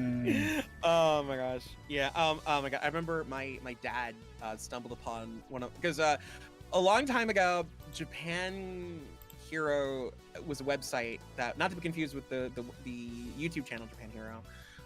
Japan Hero was one of the first big communities for Western Tokusatsu fans back in the early aughts. And so they would find all these openings and upload them and stuff like that. And that was at a time where a lot of that stuff wasn't readily available. And so the first time I got to see anything from Green Man was because of that. It was because of that website. And so I just randomly downloaded the Green Man opening. And it was... Yeah, and so it was just on my in like our downloads folder, and my dad I remember I came upstairs one day and my dad was there. I'm like, how's it going, Dad? He's like, all I can say is just 8 words, green, green, green, green, green, green, green, green, green, man. And we're like, yeah. Yeah. Okay. I guess Alfarisi asked, did you guys ever watch Caesar series such as Green Caesar, Justerizer, or Caesar X or something? I watched that. I watched Green Caesar when I was a kid. Grand Caesar was so much fun. I love it. Yeah, I loved it. Yeah, and fun fact: a lot of the staff who worked on Guyford went on to work on Grand Caesar. Ah, that's right. Because it's a Toho production, right? Yeah, so it was a Toho production. No wonder. Ah, this is okay. Yeah. Gold Guardian. Okay, Gold Guardian came in. Hey! Okay, thank you. Speaking of the devil. Okay, glad you could join us. Thank Welcome to the you. stream. And this guy here actually knows Metal Knight Iron Strike. So what do you say about that, Gold Guardian? Yeah, me and Gold. And Gold. Yeah, as I I'm sure said before. it was in passing. I've heard about it, but yeah. And Gold Guardian also actually the what is it again? What is the opposite of mentor? Mentee? Mentor. What is the opposite of mentor? Pupil? Disciple? Pupil, probably. Yeah, I would say yeah, like a pupil or Disciple. apprentice. Apprentice. Okay. Yeah. Maybe we'll go with Apprentice. Apprentice is more humble. Okay. Maybe we can go with apprentice. Disciple. Okay. Yeah. Okay. Gold Guardian here is actually the apprentice of Bueno, Garage Hero. Oh. Okay. So that's how he can. So that's why we could do the proof of concept video in the first place. And for your information, Gold, who has just joined us, this guy is actually one of the people that is actually involved in official tokusatsu projects, such as Shot Factory, Tokusatsu, Tokusatsu Network, and now he actually worked on, at one point, right? Worked in Suburaya. You still work for Suburaya? Yeah, I still work with Suburaya. Yeah. Oh, that's cool, man. That's cool. Okay. Yeah. So I've been just about. Yeah, I have not worked with Toho yet. So that would be the Grand Slam, basically. Whoa, man. Every Tokusatsu nerd's dream. Every Tokusatsu nerd's dream, including me. Yeah. Well. Sure. We'll say sure. Because sometimes when you're working with foreign companies, you do have to jump through a lot of hoops. And so I'll just be like, hey, sure, here we go. Well, we're living the dream. Living the dream. Oh my gosh. Yeah, on that topic though, so how can we sell ourselves in order to be maybe noticed by those productions? Well, here's the thing I will say.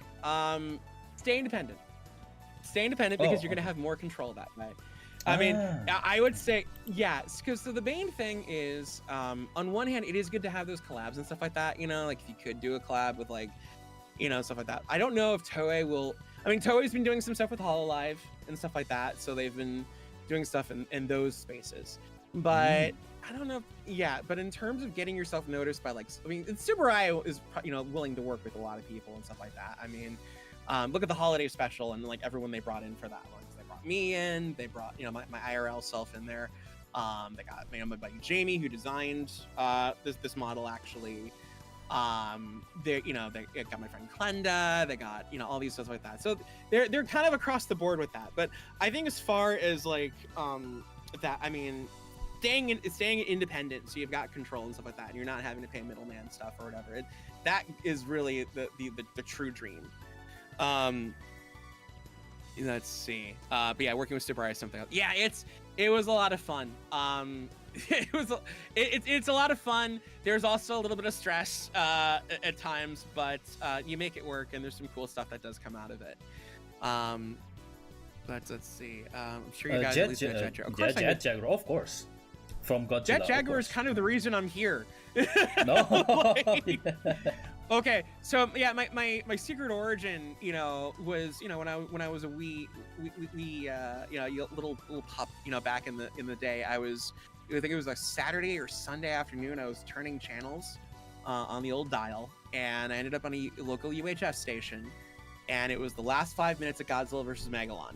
of course it was right before the flying drop kick at the end, and I remember being completely like, I was like, oh, this is the coolest thing ever, and that's how I got into Godzilla. And then my mom started buying the tapes of the old movies because she grew up with because remember, like, through the 1970s, a lot of the 1970s movies were coming out and stuff like that, and so those were becoming available on VHS. So we had Gigan and Mechagodzilla, and then Godzilla '85, and you know, stuff like that was available. Okay, so like yeah. Okay, Mazin underscore Zikros. Did I pronounce? Do I pronounce it correctly? Thank you for the follow earlier. And they actually asked if this is a team. Where's the special Gatai that becomes a premium Bandai figure? Are you referring to the Shin? Are you referring to the Shin Universe Robo? That was one of the goofiest and coolest thing I've ever seen. Oh god, that's just a hunk of plastic that's just gonna it's just But the like, promo is cool. But the promo was cool. The promo was cool up until the point where they actually combined. And then it was like if I bought it, it would just stand there on my shelf and it would just look back at me and it would judge me. And like it would just judge me. Because it's like you actually spent money on this? You actually spent money on this? That's the thing. It was actually a premium Bandai promo. It was like, my goodness, I need to pay $300 for that? Oh my good lord, no. Not, you know, for that price, I would much rather buy a Soul Chogokin. Like, yeah, I would much rather buy a much... Yeah. Definitely. Give me a proper Soul Chogokin on that one. I need to still buy the dumb Dolgiron Chogokin. Ugh. Well, for me, it was... Yeah, for me, it was Leopardon. Let me tell you, I was so disappointed with the renewal for that. Oh, really? Yeah, I was so disappointed. Well, and I wasn't alone in the disappointment because let me tell you, when that toy came out, literally like the week after it dropped, because I had at the time on Mandarake, you can have notifications set to your inbox when certain toys come in or certain items come in that you've had your eye on. And so literally for a whole week, my notifications were just going off because people were returning the renewal of Leopardon because they changed nothing. They changed absolutely nothing. It had all the same issues. And the only difference was they ramped up the price because of the spider bracelet, which wasn't even worth it. Like, oh, really? Yeah. It doesn't do anything. It doesn't do anything?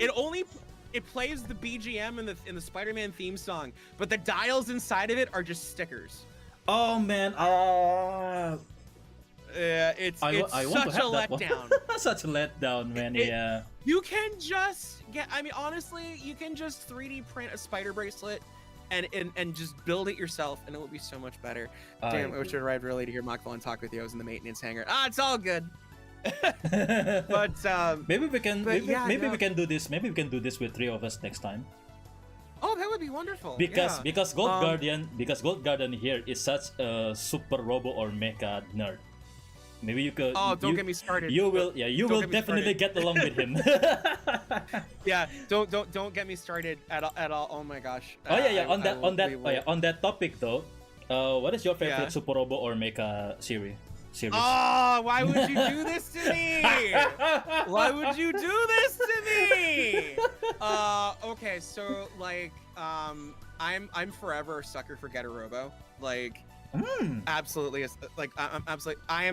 It's a tie, honestly, because it's like I love Getter Robo, but I also really love like, I love Dan Cougar so much. Like, because it's just so like. Yeah, I just love the more like recent like versions of it. I'm kind of 50-50 on Ultimate Dankuga, but like I just love the mech overall. It's just this walking arsenal that is powered by just these incredibly over-the-top people, and and like it's because it's the music, it's the pilots themselves, it's the design of it.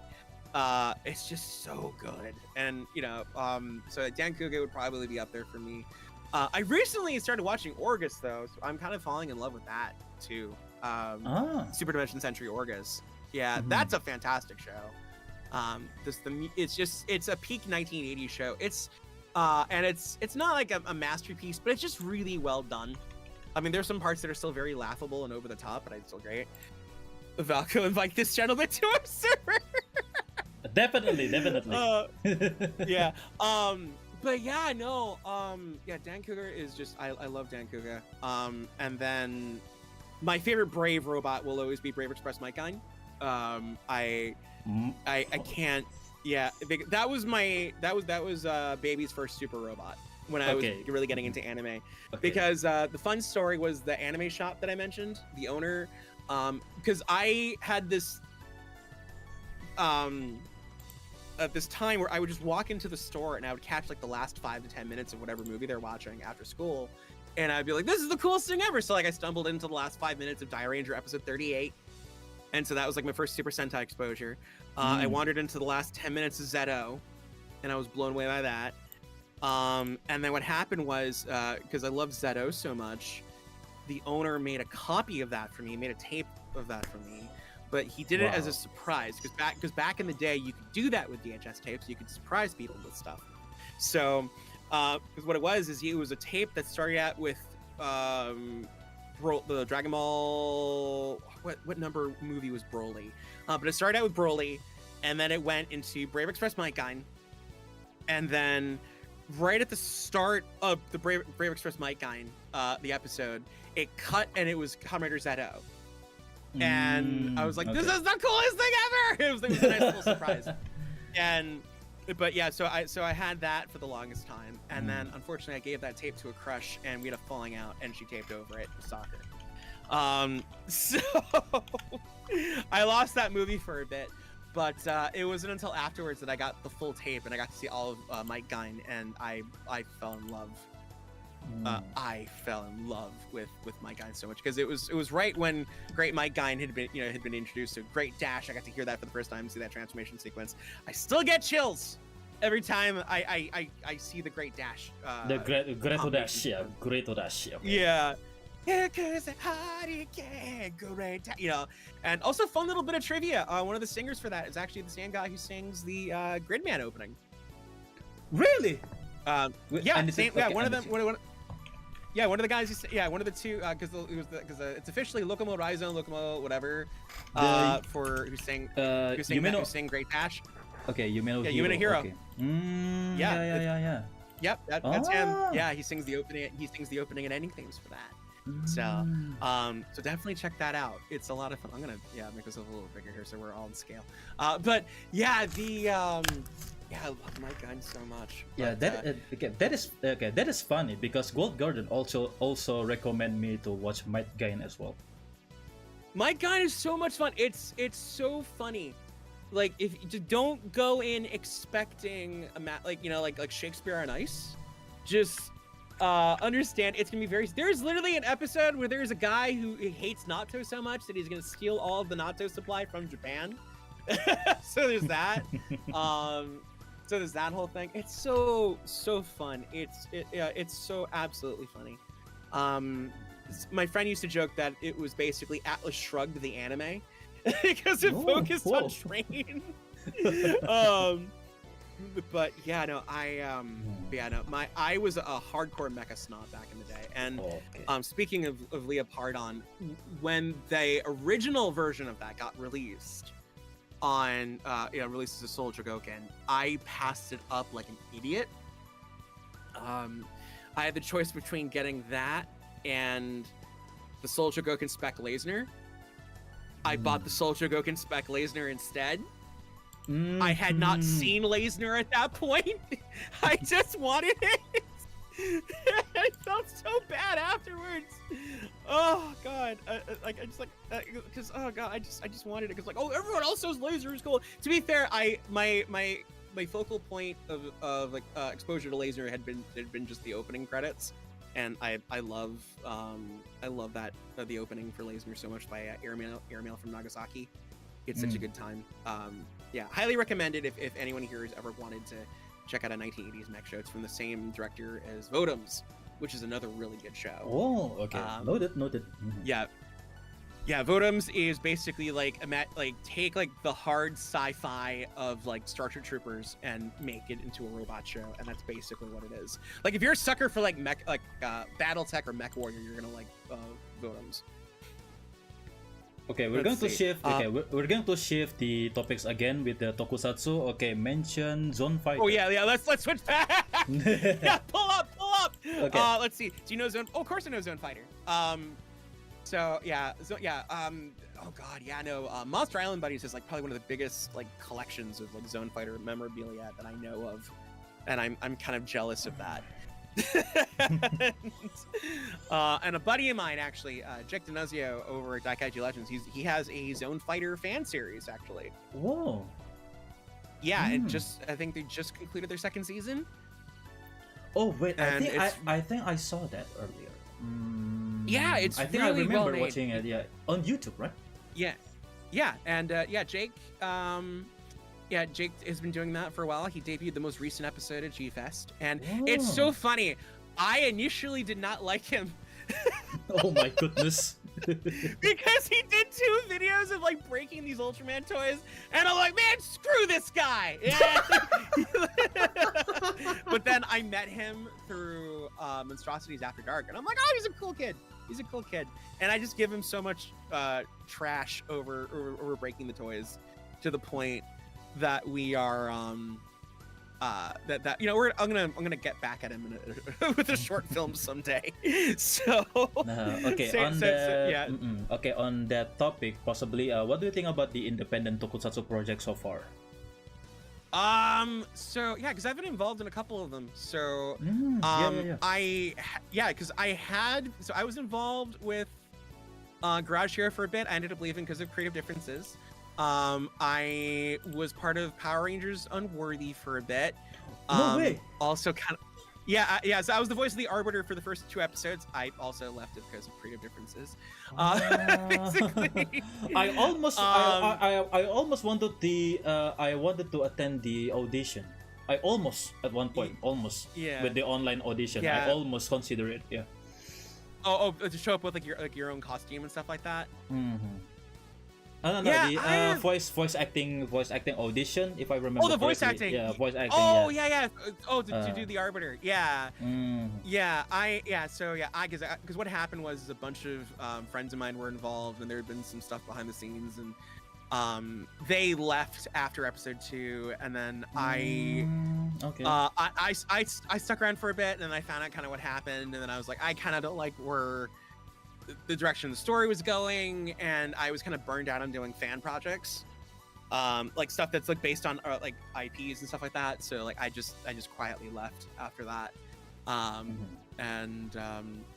that whole thing. So but like, there have been good experiences. I was part of the Chroma Squad fan film short from Common Ramen.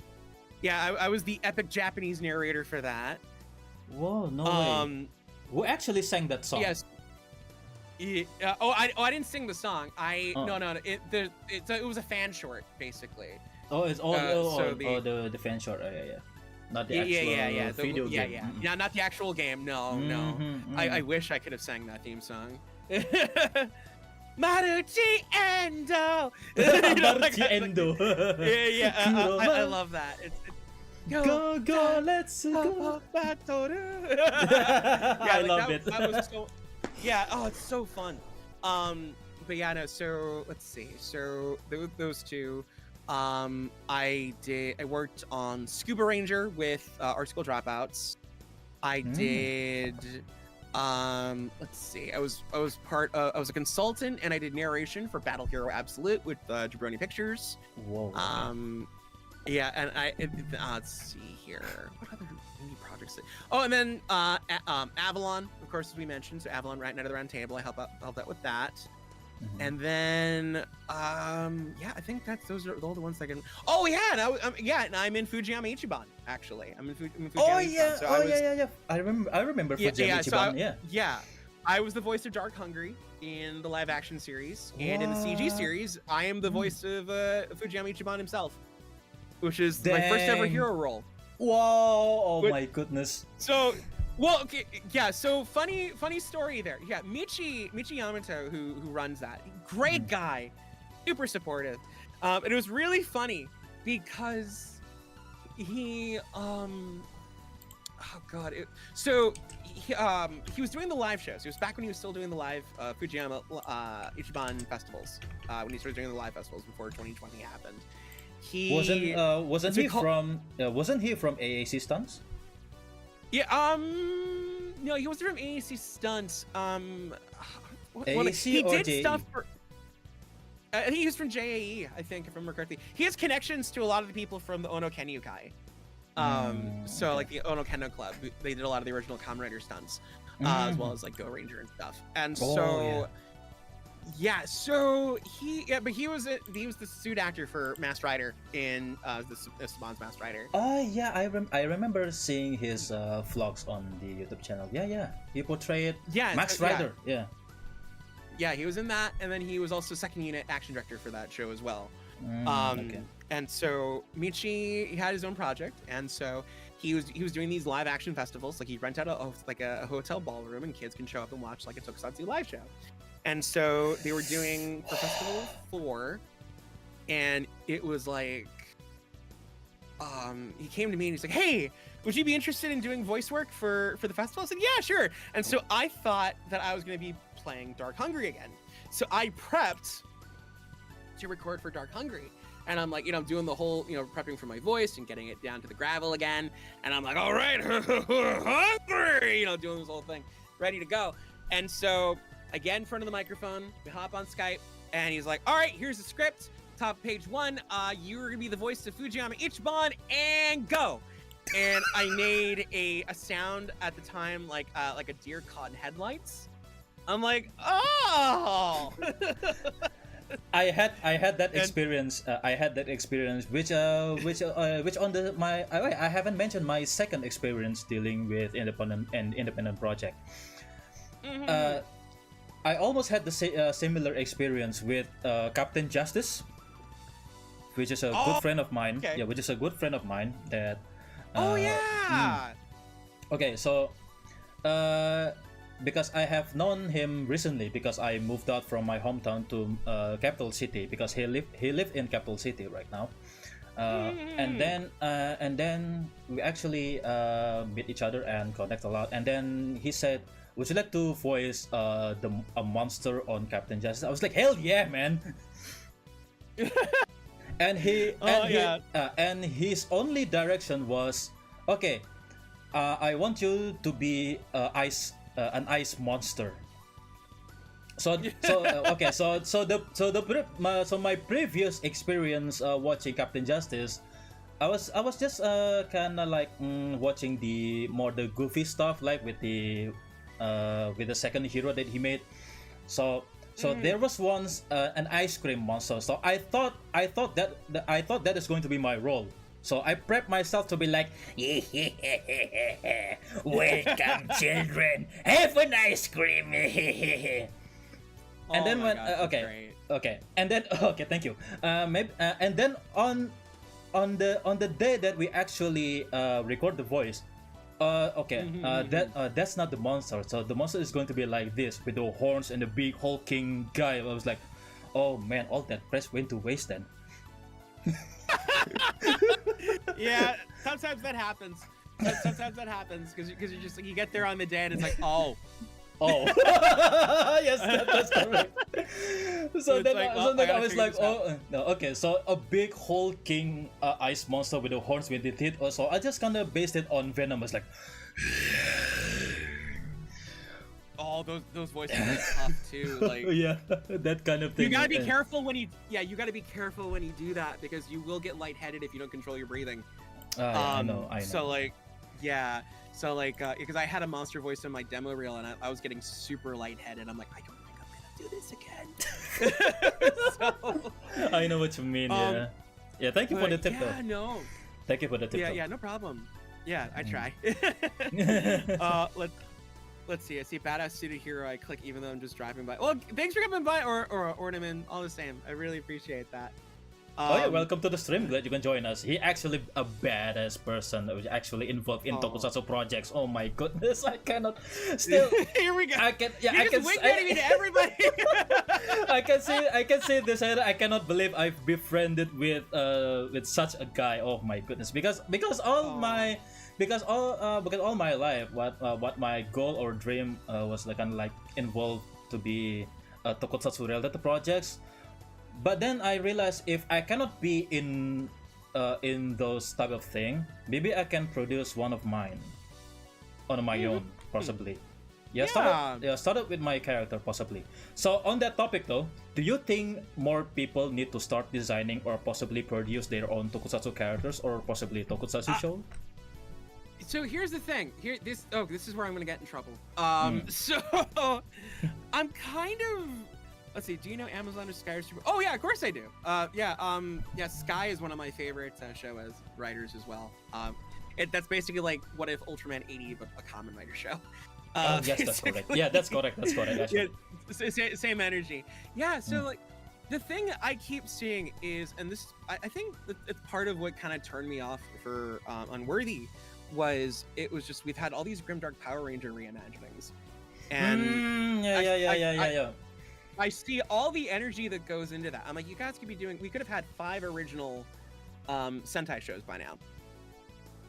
We could have had 5 original Sentai shows by now. We could have had 10 with the kind of energy that I see. And it's like not only that, but I also see a lot of this stuff like where like people will like do these epic ranger designs, and they're just super over designed. And it's like that's a good there's point. They're like super over because people think, okay, they look cool standing still, and nobody thinks about motion or action, you know. So I see like there's like that, like, you know, there's like ones with like these big gold emblems like protruding up, almost like the decade complete 20 or whatever, and I'm just like, okay, that thing's gonna fall apart in a fight immediately. You're not gonna be able to move with that, and it's. Nobody. I really want to do a panel series about this. Because I feel like people should be doing their own original stuff. We could be having. We could have had a renaissance years ago, but people want to play in these IPs. People want to play Power Rangers. People want to play Kamen Rider and stuff like that, and that's great and wonderful. But like, if you really want to like do well, and you want to like, you know, make your money back, because Tokusatsu is a money vacuum. Not just from a collecting standpoint. If you're making it, if you're producing it, Tokusatsu is a money vacuum.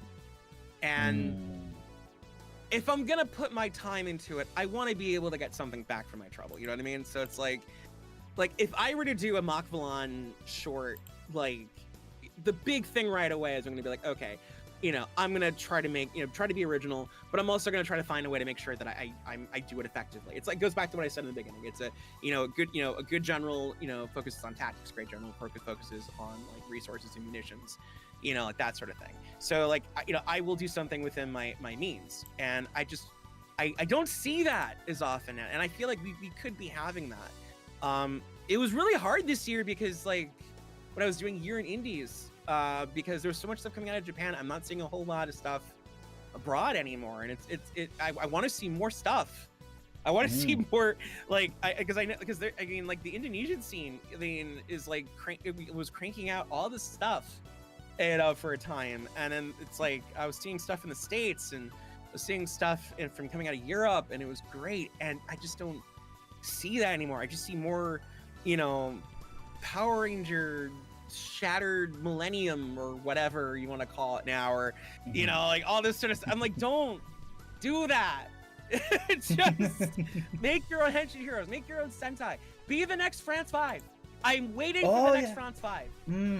Like I am waiting for the next France 5, and you know, I'm at the point where I'm gonna be the change that I want to see in the world. And I'll say this, I'm working on a short film right now. That's all I'm gonna say. I can't say much about it. It won't be Mach Valan related, but it is gonna be a love letter. So all I can say is stay tuned for that. But yeah.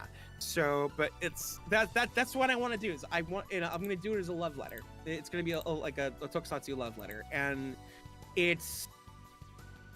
we should be having more of that. We should be having more projects like that, and I want to see more projects.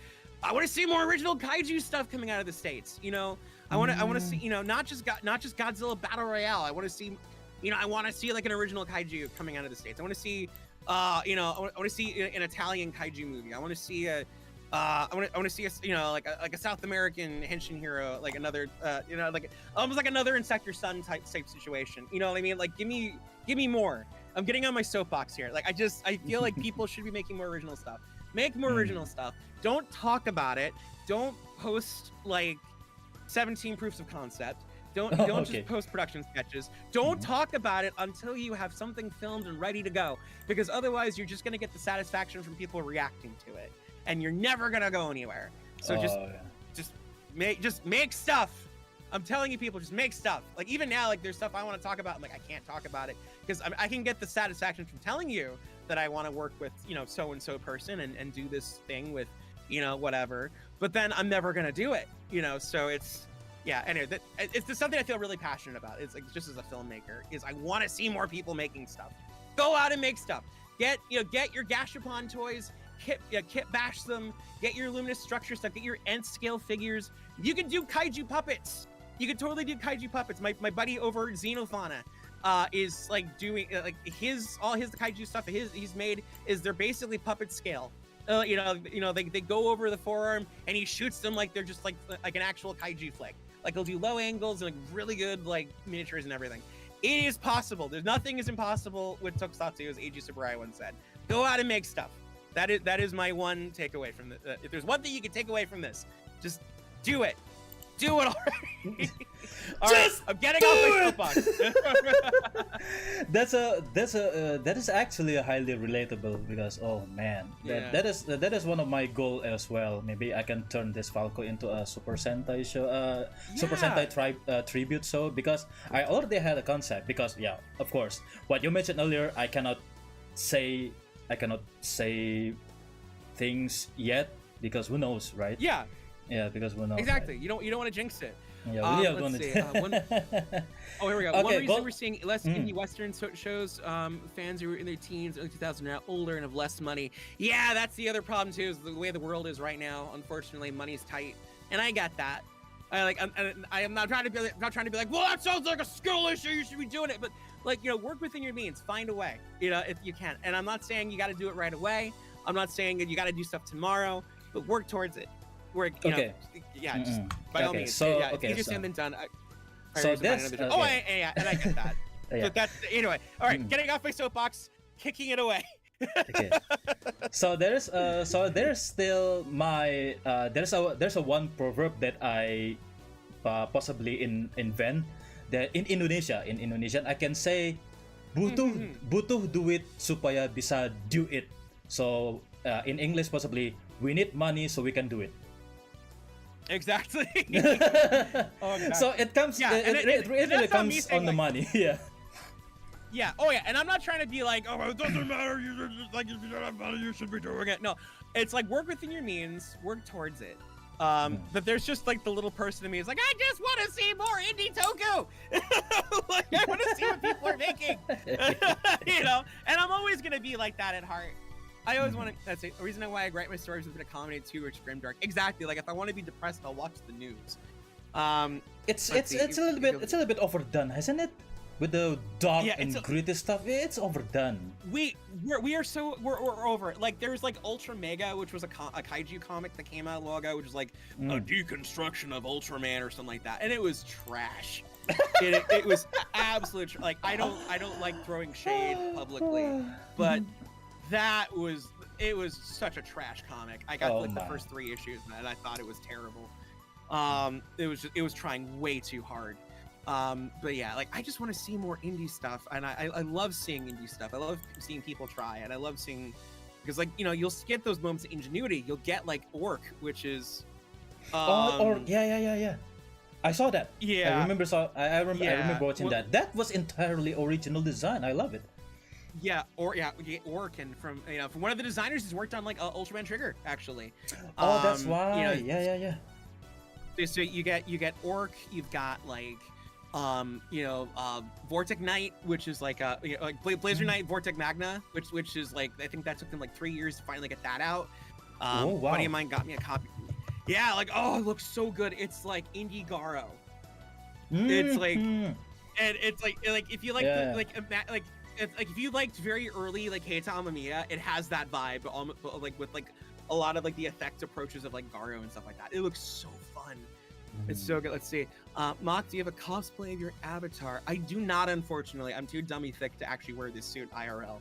But so maybe someday I'll get Ranger fit and I'll do it. But otherwise, I've talked to some friends about like potentially doing stuff and like going out to like Mount Iwafune and like shooting some stuff out there. But we'll see what happens.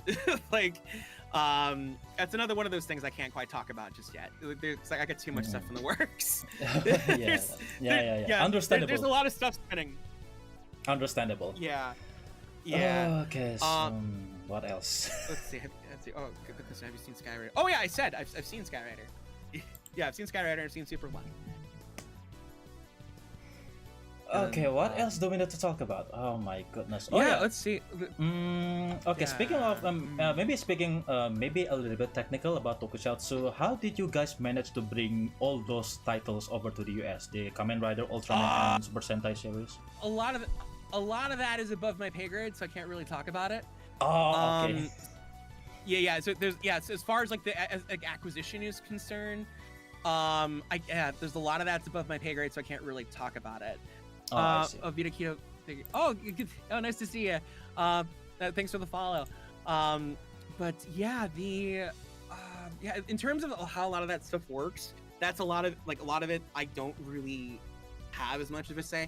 I'm still a consultant on things though. So like if they're like, okay, because there are times I'll get calls, or I'll get calls or messages like, during the week or whatever. And it's like, hey, here's a list of things we're looking at getting. What's your opinion on it? And I'll be like, okay, get that, don't get that. This may not sell well because X, Y, and Z. Do that, don't do that, like that sort of thing. It's like my one proud, I have a couple of proud moments of like in the consultation work I've done for Shout. Like one of them is the Grongi subs on the Kuga Blu-ray. I fought for that shit. Pardon my French. Oh, that's right. Yeah. I fought for that. I fought for that, and because we were talking about like how to do it. I was like, okay, go for these masters and separate it because you're gonna make a lot of people happy. And I had to really explain it, and there was some hemming and hawing internally, but they're like, yeah, no, some people are gonna buy it immediately once you announce it, and sure enough, people were like kicking the door in as soon as we revealed that they were doing it. So straight up, thank you for your service, sir. Yeah. Finally licensed series in the UK. Yeah, that was a Hail Mary, and I don't know how Ari did it, but I'm so thankful they did. I sent him a message when I found out. I'm like, dude, congratulations. So, for that, because that's something people have wanted forever. Oh yeah. But the one other contribution I could say that I was responsible for, or that I nudged, was Maki of the 13 Steps being available as part of the Sonny Chiba collection. Because when it came out that we were getting some Sonny Chiba movies, I was like, get Maki of the 13 Steps, get Maki of the and I just nudged Ari into getting it. So are your roles maybe the same for the discotheque media, perhaps? I don't. As far as discotheque is concerned, I mean, I'm just an independent contractor.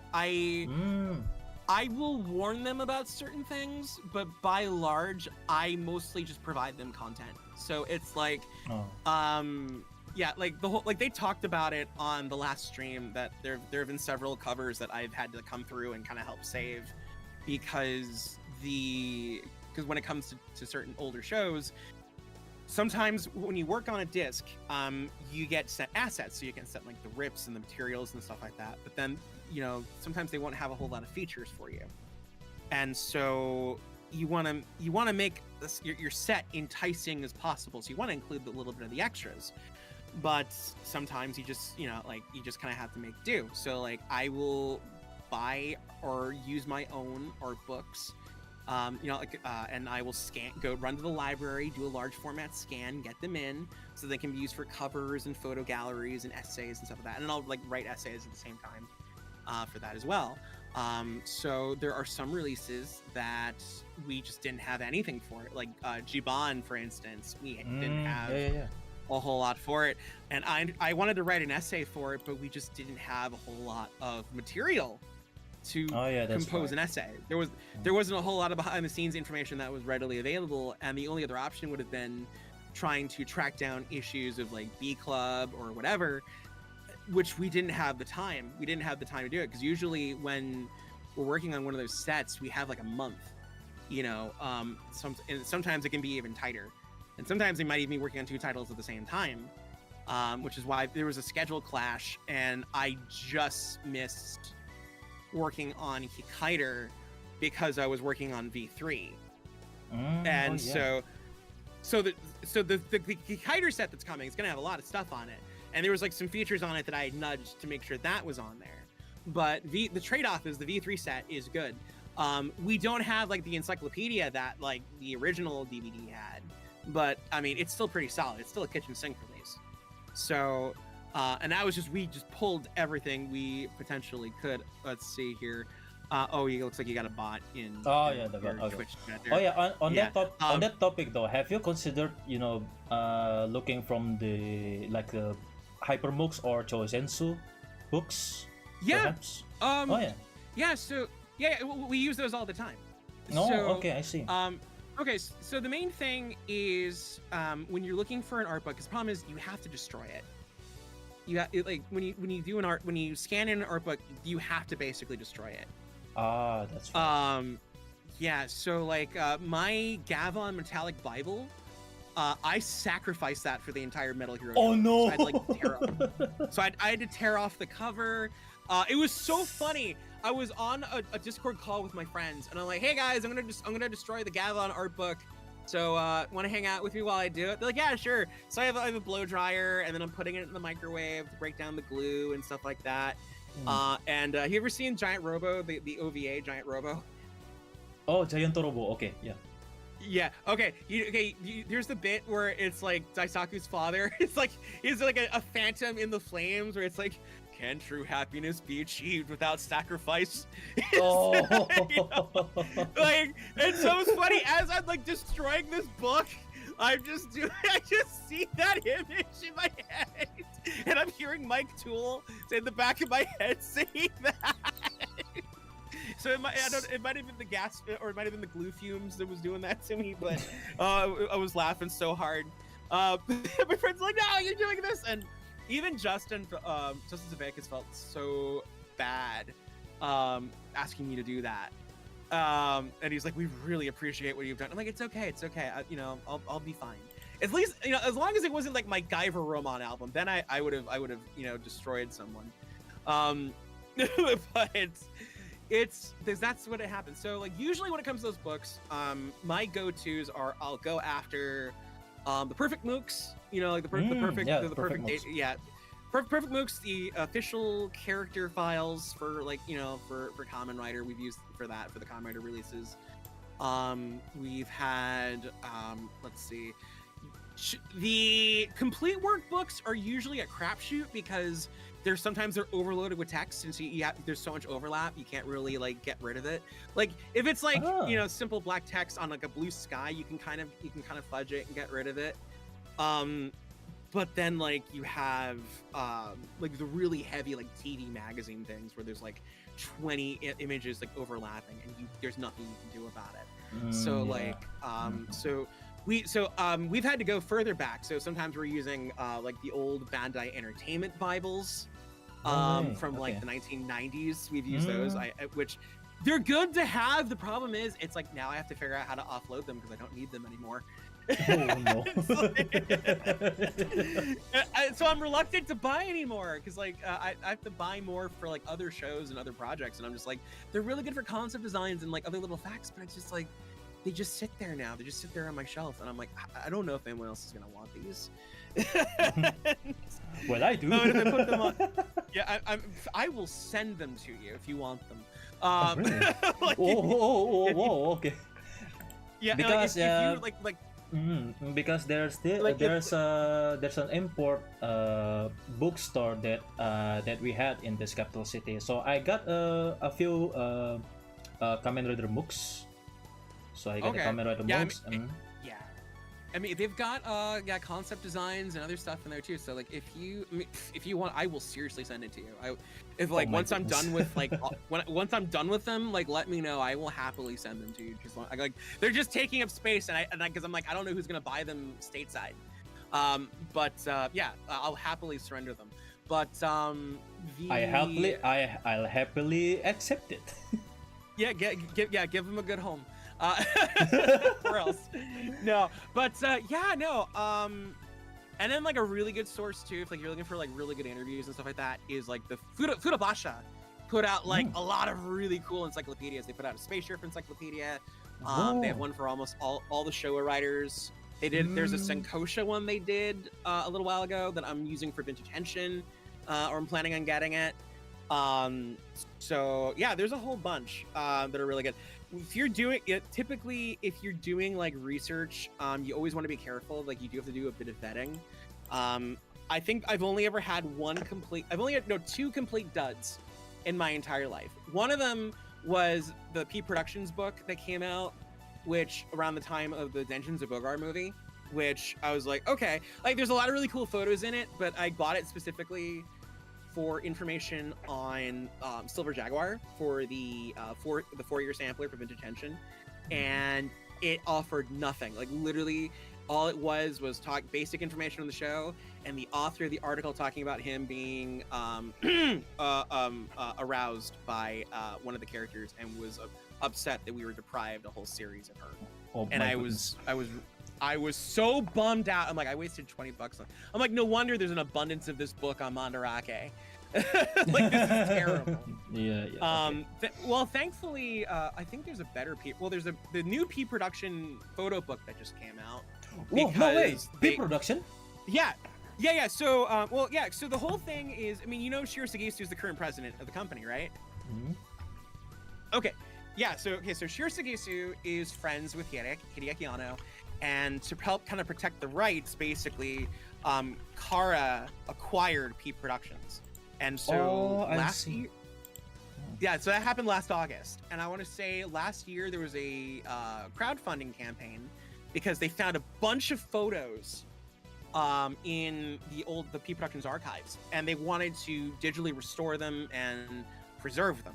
So the books from that campaign, or the photos from that campaign are now being compiled into a book, and that book is now out. I really want to get my hands on it. Well, I'd like to see that. So it's like, so you got Lion Maru, Denjin Zabogar, Spectre Man. Yeah, Spectre Man, yeah, like Kaiju OG, all those shows. So those are all available now in that book, and I want to get my hands on it. Like the photos look absolutely breathtaking. Wow. Yeah, but that's the kind of stuff. But the thing is, you also have to be careful with a lot of those prestige books because sometimes they're hardcover and you can't really scan them. And again, sometimes you do have to destroy the binding. So if you do have to do scanning of any kind for research, the things I will tell you to do is if you're going for a book, look, because you want to look at the grade. And if it's like B- or C grade, so there's like a little bit of wear and tear, but the pages look okay, grab it because it's an easy sacrifice. So like if you have to destroy it, it's not the end of the world, and usually you can get it for cheaper.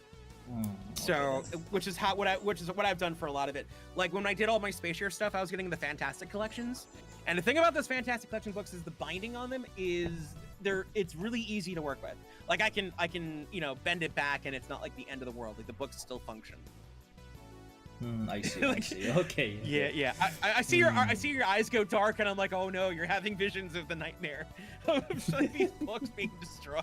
It's like I have to do it. It's an acceptable sacrifice. No, but yeah, that's the whole thing. I mean, there are a couple of books. I mean, I only lost the Metallic Bible and the first Gavon Fantastic collection, but it's not the end of the world because my Charbon and Scheider still survived. Okay.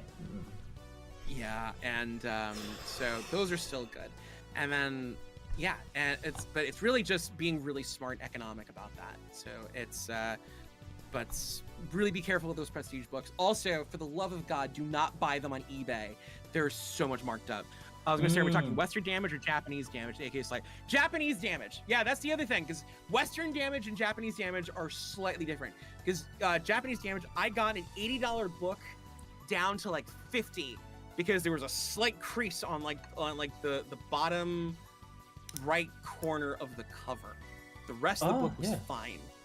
It was an $80 book became 50 because of that. It was so funny. And so that's another thing you can get away with. But yeah, if it's in like C range, usually it's like it is more akin to Western damage, like it's a little more dog-eared. But you want to aim for C range if you're doing anything for research, because it's like and if you need to scan stuffing, because it's easy to sacrifice it. I do not recommend getting, because there's like a Kamen Rider collection book that has a lot of the original pitches and script pages. That's like a big honkin' like hardcover. I don't recommend buying something like that unless you are like bleeding money. You know? Or what you can do is nowadays you can actually send the Internet Archive has this like patented like scanner where it's like they open the book up and it goes through the pages that way. It's a really cool process. I've been wanting to kind of do that myself for like other stuff, but maybe later on, someday. All right. Okay, thanks for the tip, and thanks for a lot of information about the lecture. Yeah, the lecture about preserving knowledge. Well, yeah, it's something we don't really talk about often as like a fandom, like at least from the historical side of it. It's a lot of those books. I mean, if you are ever interested in like design stuff like that, if you are ever curious, like a lot of like the stalwart books, like the Super Sentai art collection, which has all the mechanical designs. Kamen Rider, like this Super Sentai art collection, Kamen Rider art collection. Those are the two holy grails that I think any fan should have, because there's just a lot of great material in it. And I got my copies for like I think like $50 and 40 respectively. No, I got one for 20. Because it didn't have the obi on it. But yeah, and so let's see, because there was that. Also, there's a really cool art book by Yutaka Izubuchi, who was he was the character designer for a lot of Super Sentai shows, and it's his work on Bioman, Dynaman. Oh, really? Or it was like Dynaman, Bioman, and Changeman, and along with a couple other things. And it's a book called Neos. You can get that for like dirt cheap without the obi. I think it's like $30. I highly recommend it if you're a fan of their shows, because like the original design work in that, you get to see the original design work for Silva from Bioman, and it looks amazing. Oh wow. Okay. Okay. Yeah. Right. Okay. So absolutely recommend tracking those down. Yeah. Taking notes. Notes. Yeah. Yeah. This is it's a passion project of mine, tracking down a lot of that stuff. Yeah, because the thing is also in my country, all right, we have our own tokusatsu shows as well, the official one called Bima Satrigaruda, and absolutely no one cares anymore about preserving all of that stuff from Bima. I was like, we didn't have archives. Wow. We didn't have books. We didn't actually got maybe like a 10-year anniversary. We didn't celebrate the 10-year anniversary, and that is sad. Wow. That is sad. Wow, I'm surprised and the only do a fan book or something. Yeah, the only one who actually celebrated with a short video was actually only Captain Justice. Only him. Wow. And I'd like to do that because that's a crime. Yeah, I'd like to do that, but I don't have any money or resource yet, because I actually met the actors. I actually met the actors behind Bima and Azazel, both of the Satria heroes. Oh my goodness, and I regretted that I didn't bought many Bima memorabilia when I met them, because wow, there's so many things that I can give it to them and sign them. Well, here's the thing. Why have you considered doing a fan book? Because I would say, I mean, honestly, I would think like looking into getting a zine together. Just get a bunch of different creators together and just do like a zine, and that because that's what we did for like Ultraman and stuff like that with Schwatch and stuff like that. Okay, that's going to be a very great suggestion, but the creators now didn't not actually live in Indonesia anymore. So he went back to Japan. So the name of the creator was Reino Barak, and he was actually at one point bought shares from Bandai Namco in order to build. Oh, that's right. In order to build Bandai Namco Indonesian branch. So that's how we got. So yeah, that's how we could get the Bima going. Even the toys as well. The toys also wonderfully made. Oh my goodness! Oh, thank you very much, Sign. Welcome to the stream, and glad you can join us. Okay. Hey. Okay, it's bits. Okay, thank you for the bits, and because of the bits, it's power up time. Okay, let's see. Okay. Power up time. Okay, hang on. I need to find my PNG. Okay. Wingo Tekta. Change Falco Tekta. Wingo Tekta. Active. Oh, here we go.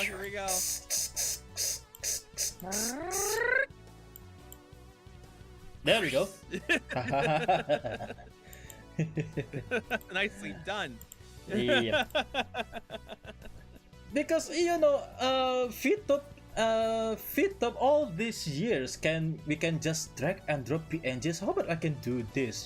Because I haven't considered making it into emotes because I already got the model made, and then I was like, so the PNG can be tracked with with our models. So how about making an armor? And turns out it's a good idea.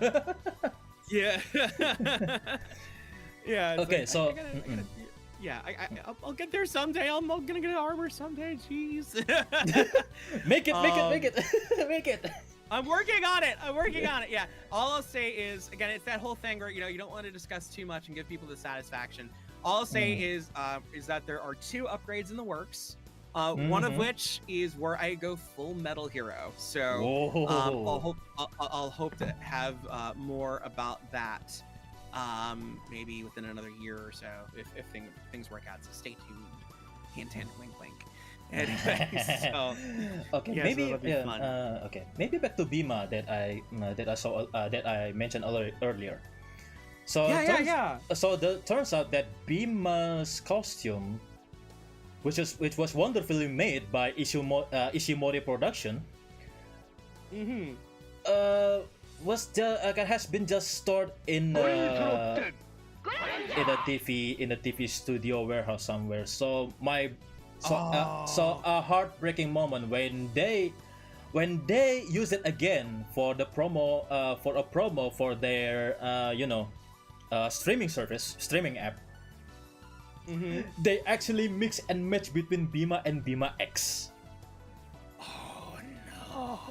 A whole nightmare ensued, and I just noticed one of the horns got chipped and the armor's missing. I was like, oh my good lord, what have you done to Bima, you freaking capitalist?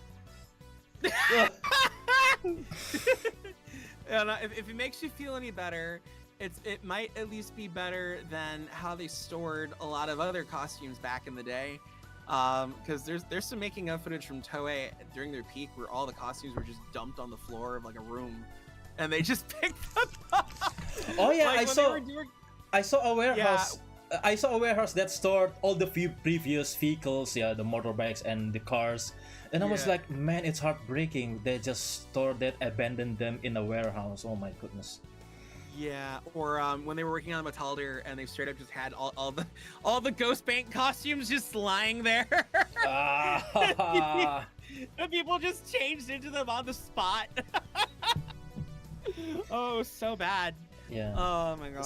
So that is going to be so that's going to be my a little bit unrealized dream, maybe goal. I cannot see some celebration to Bima anymore because the creators just left. Yeah. Without a trace. you could still do a fan book. I mean, you could still just like the fans get together and celebrate. You know, it's possible. Yeah, I have an idea, but I don't want to jinx it. I don't want to jinx it. Okay, so maybe yeah. So... That's the spirit you're learning. So that is going to be my consideration. Okay. Wow, it has been 2.5 hours. Oh my goodness, wow. Time flies by. I can't believe we've been yapping non-stop. Oh my goodness. All I can say it's a really an honor and a pleasure for having you in my humble channel. I barely just getting started. Oh my goodness. Yeah. If well, happy to be here. Oh yeah, thank you very much. And is it my dream to be involved in tokusatsu projects? Maybe can be realized, perhaps, maybe someday. Oh. I mean, we'll see. We'll see what I can do for it. Maybe we'll think about it. Worst comes to worst. Worst comes to worst, I'll at least try to get you in on like an indie project or something one of these times. Like mark my words. we'll figure something out. Wow, I'll hugely appreciate. Oh my goodness, thank you very much for your kindness. Yeah. Okay, okay, this is going to be a funny request, possibly. I'd like to do 2 more collaborations with you, maybe someday in the near future. Absolutely. One of them will be with 3 of us with Gold Guardian. Oh, we have to, yeah. We have to, right? The 3 of us, and the second one possibly we can do a duet karaoke together. Oh, karaoke is kind of hard to do online because of latency and stuff.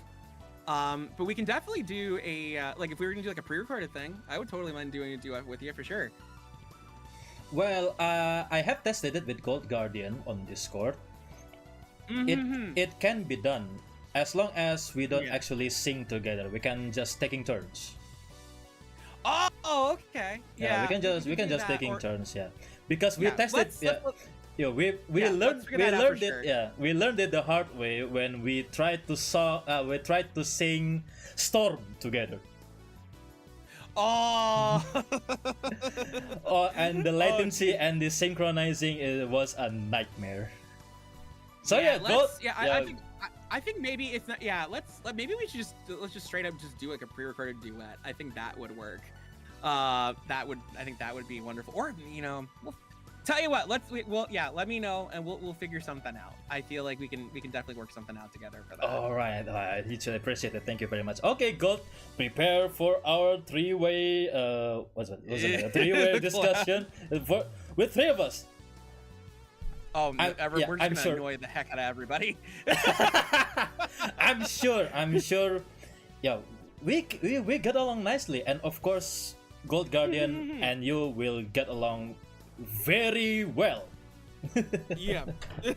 especially on mechas. You guys will yap nonstop, and I just like chill on the corner. Okay. Yeah. I'm listening. I'm just listening, taking notes because I'm not really familiar with super robots or mechas. I know I'm aware of the titles. I know the designs, but yeah. But I haven't actually watched Super Robo or Mecha series. Possibly do. We gotta rectify this. we have to rectify. Like, I'm not gonna be like the one guy's like, you have to watch all of like 0079 from start to finish, and then you've got to watch all of Gingeyser because Gingeyser is like a true classic that was never realized in its own time. No, I'm not gonna do that to you. I'm just gonna straight up be like, okay, here you go. Go watch Dangaio. Have a good time. Dangaio. Okay. Because God actually has been doing this to me, of course, all these years. But I was like, I haven't got the time to watch some of the series because of I have a job, I'm a father, and I'm a father, I'm a husband as well. So it's hard to doing this alone. Doing this alone is very hard. Try to balance between 3 lives that I have. Yeah, no, that's completely understandable. Like, I completely get now. Like, between me and my day job, and I got a bunch of other stuff going on, I totally get it. Like, absolutely, you're preaching to the choir. All right. Okay. So that's the of you. Okay. Okay. I believe that's all the time we have for tonight. Yeah, I'm getting. Yeah, Yes. it's getting late here, and tomorrow Yeah. tomorrow I'm going to work. Back to work. Oh my god. Oh, jeez. Well, hang in there. Get some sleep. Okay, thank you very much. On that note, though, thank you very much for joining us for tonight, Super Friend. It has No been problem. it has been really good. Not really good. It's really fun. Not yeah, really it's- good. Wow. I'm just Yeah, gonna. but no, I'm just no, gonna go no, over no, here. I'm just gonna go over No, no, here no, now. no, no. Forget What this. I mean- No, I'm just gonna go. Forget this. I'm out of here. No, forget No. this. I'm done. It's not good. I'm not Well, good enough. No. what I mean, it's not. What I mean, it's not good. It's excellent. That was a nice save. It's not good. It's excellent. I don't like it. Oh. I love it. Oh my goodness, I love doing this with you, man. Because I hugely appreciate it. My goodness, thank you so much for your No time. problem. Thank you so much for your time. I do hope we can do a lot of things together in the near future. Absolutely. Absolutely. We'll figure something out. Okay, stay tuned if you want to see that, Super Friends. Yeah, be sure to check out our check each of our socials. Mark, where can people find you? Okay, you can follow me, Mark Villan, on over on Twitter, aka the Hell Site. Also on Blue Sky. You can also find me on YouTube at Mark Villan VT. There's also Twitch as well, and follow my my sort of IRL channel, Vintage Henshin, over at bit.ly/Vintage Henshin on YouTube. I cover a lot of classic tokusatsu media, including a half-hour documentary on the history of the Maser Tank in the Godzilla series. And we got more stuff for that coming up, so make sure you're subscribed, and yeah, it's a good time. Okay, thank you very much for the plug. Okay, No so I problem. can. Okay, so Already now I over. Vito, we've been here for 2.5 hours. Where have you been? Yeah. No. Okay, my back's feeling it now. Yeah. Oh, geez. Yeah. Okay. Get some sleep. We need to go. The warning light's going off. Alright then, okay, stay tuned for a lot of contents together. Oh my goodness. Alright, be sure to check out my social as well. You can find me on YouTube, Twitch, and Twitter. We cannot call it Twitter anymore. We call it X. We're calling it Twitter until the day we die. I don't care. Good one. Okay, I like it. Okay, be sure to subscribe to our channels and be sure to give it a follow. And thank you so much for the follows and the cheers on the Twitch. Oh my goodness, thank you so much. Wow, so I can finally say Otsu Falco, Otsukare sama deshita. Stay safe and stay vigilant. Okay, I will read someone over the credit scene. Okay, stay tuned for our next stream. So, goodbye for now, Super Friends, and bye-bye. Peace out.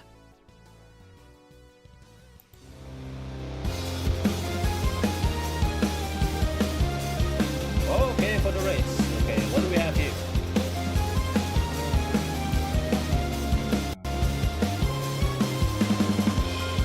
What do we have here? How about someone with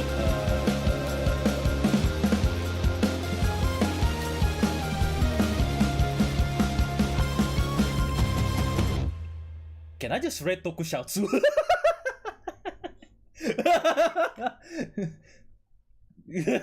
Okay, no. Okay, I'm going to rate Yuya Tales because that one of my personal friends on the Discord server. Okay, we're going to rate for Yuya Tales.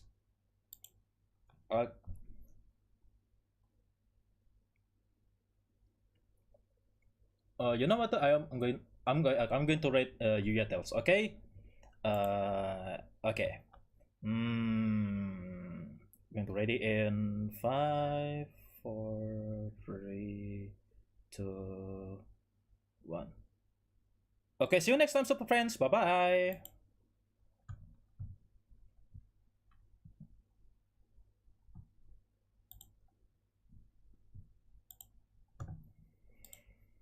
Okay, make sure to end the stream. Okay. La, la, la, la, la, la, la, la, la.